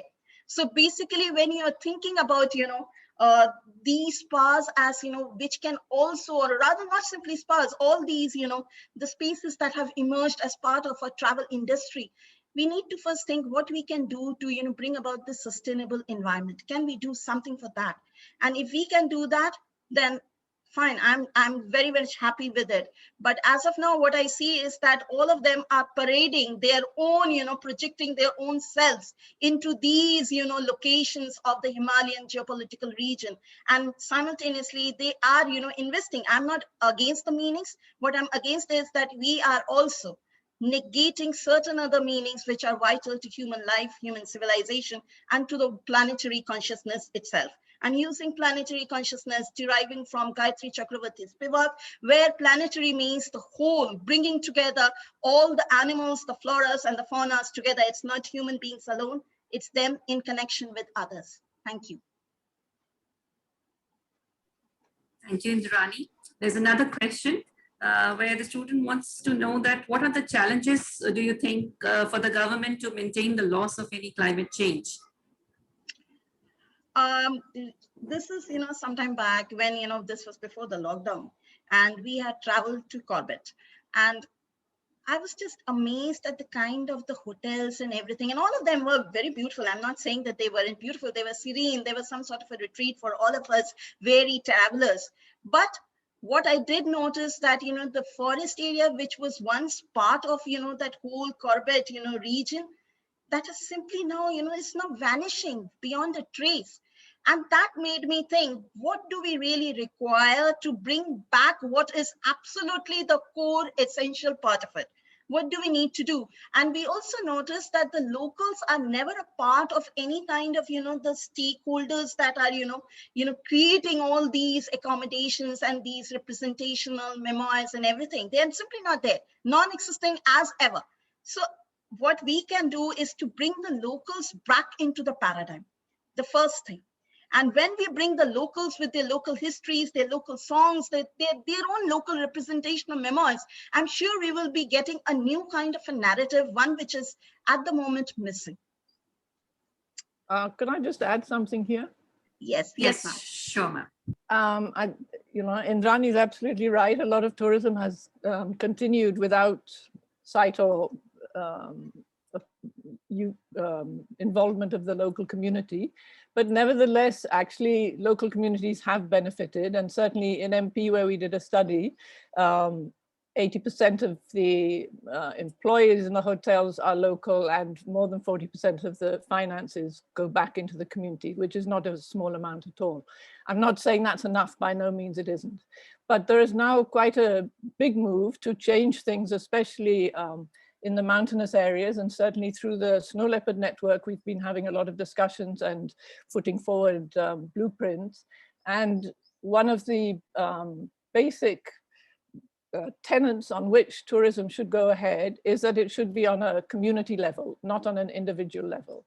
And the primary beneficiaries and stakeholders of this would be the local community. There's no other way that tourism can work in those areas. Work meaning allow the biodiversity to continue, and for the community to develop and be sustained. So I think there is a lot of understanding now that we have to move away from the individualistic aspect of it and move into a much more community-based approach, because there's no way it will survive. The community's social mores will be broken, and biodiversity is also being damaged unless we do it this way. So I think this last year has given a lot of people time also to think about it, and hopefully, that's the direction we will now move in more.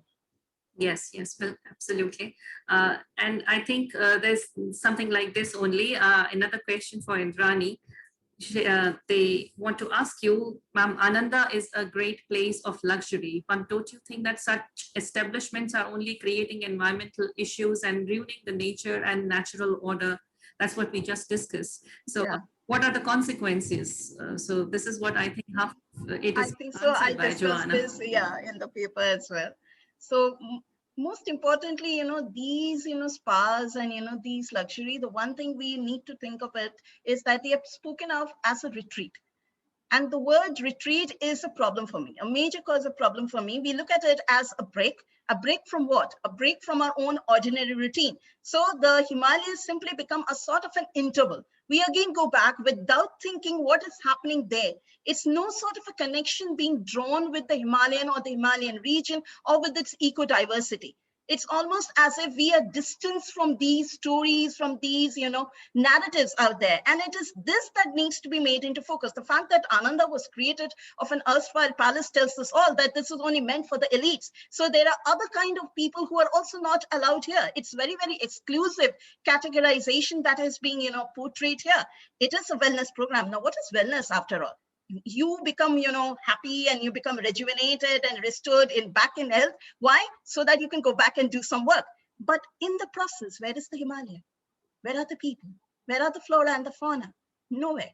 So I think so we need to, be aware of all these narratives that are, very much a part of our today's global transnational discourses. Being mobile does not mean that we are not even alive to the, the kind of, the mobility that, that is being governed by our institutional practices. So whether it be the colonial times or whether it be the nation state, or now it's the transnational global flow of commodities and people, the fact is we are still ruining it all. And we are ruining it all because it's only we who count. As Karen Barad said, it's all about us after all. I want to move away from all about us. It's all about we. We need to create that we somehow or the other.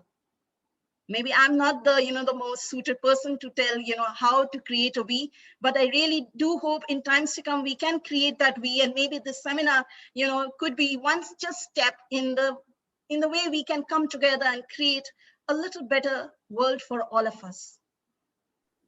Very appropriately said, Indrani. That is absolutely the need of the hour, that we have to start thinking about, we, and not completely, I and the entire earth has to be thought about. So sensitive issue is this. And, there is always a conflict between the economy and the conservation part here.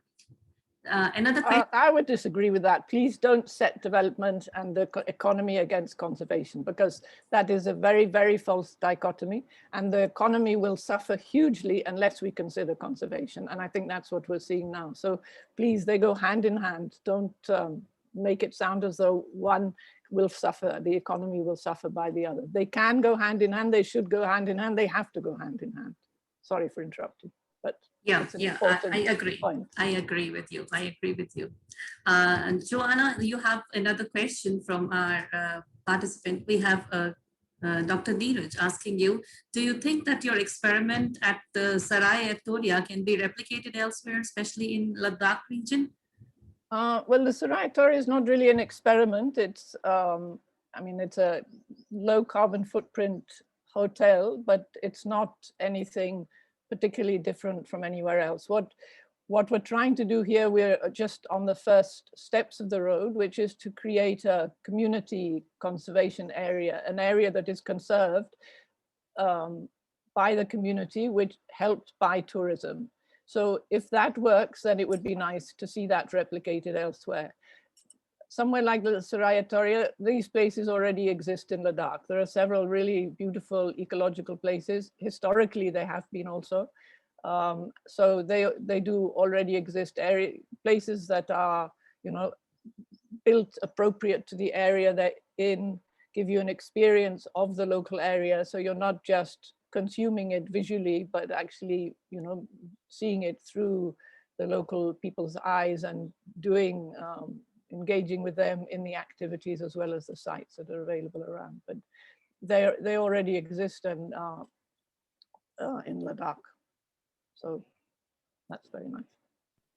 Okay. But that was a wonderful retreat. I have seen it myself. The web page is very beautiful and feels like, you know, you must visit it there.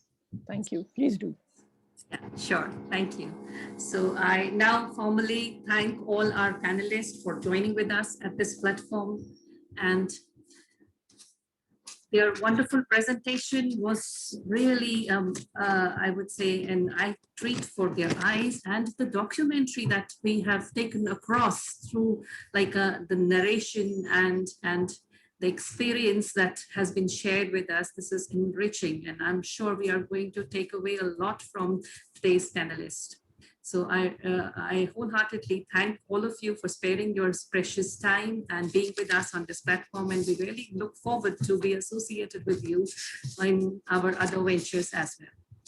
I also would like to extend my thanks to all the participants for keeping connected with us. And in each session, we are really, fortunate to have you with us all the time and appreciating and, interacting with our panelists and taking actually this thought forward. I also thanked our webinar committee who has been actually working throughout very hard and getting all our eminent speakers on this platform and sharing all the thoughts on this special topic. I also would like to thank the students volunteer who has been coordinating throughout all the activities and during this webinar, without whom this process would not have been so smoothly processed. So I now request all the participants to please fill up the feedback form, which is very much essential for your certification. And this link will be given in your chat box here. So now, yes. Do the presenters also need to fill up the form, ma'am? No, presenters. This is Okay. for the participants. Okay. Yeah. So now I request all the committee members and the participant to please switch on your videos to have a group photograph. And I request Geetika, if you can take the picture.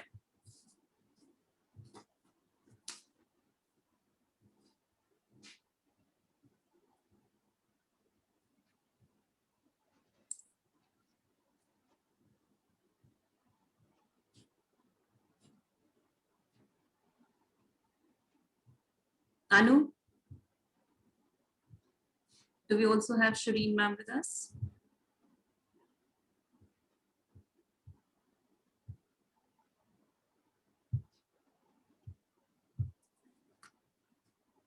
Okay. Yeah, Shilpa. Yeah, you are there.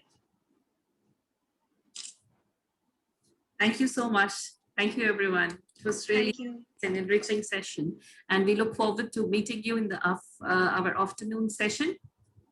So here I just close this session. Thank you very much, everyone. Thank you so much. Thank you.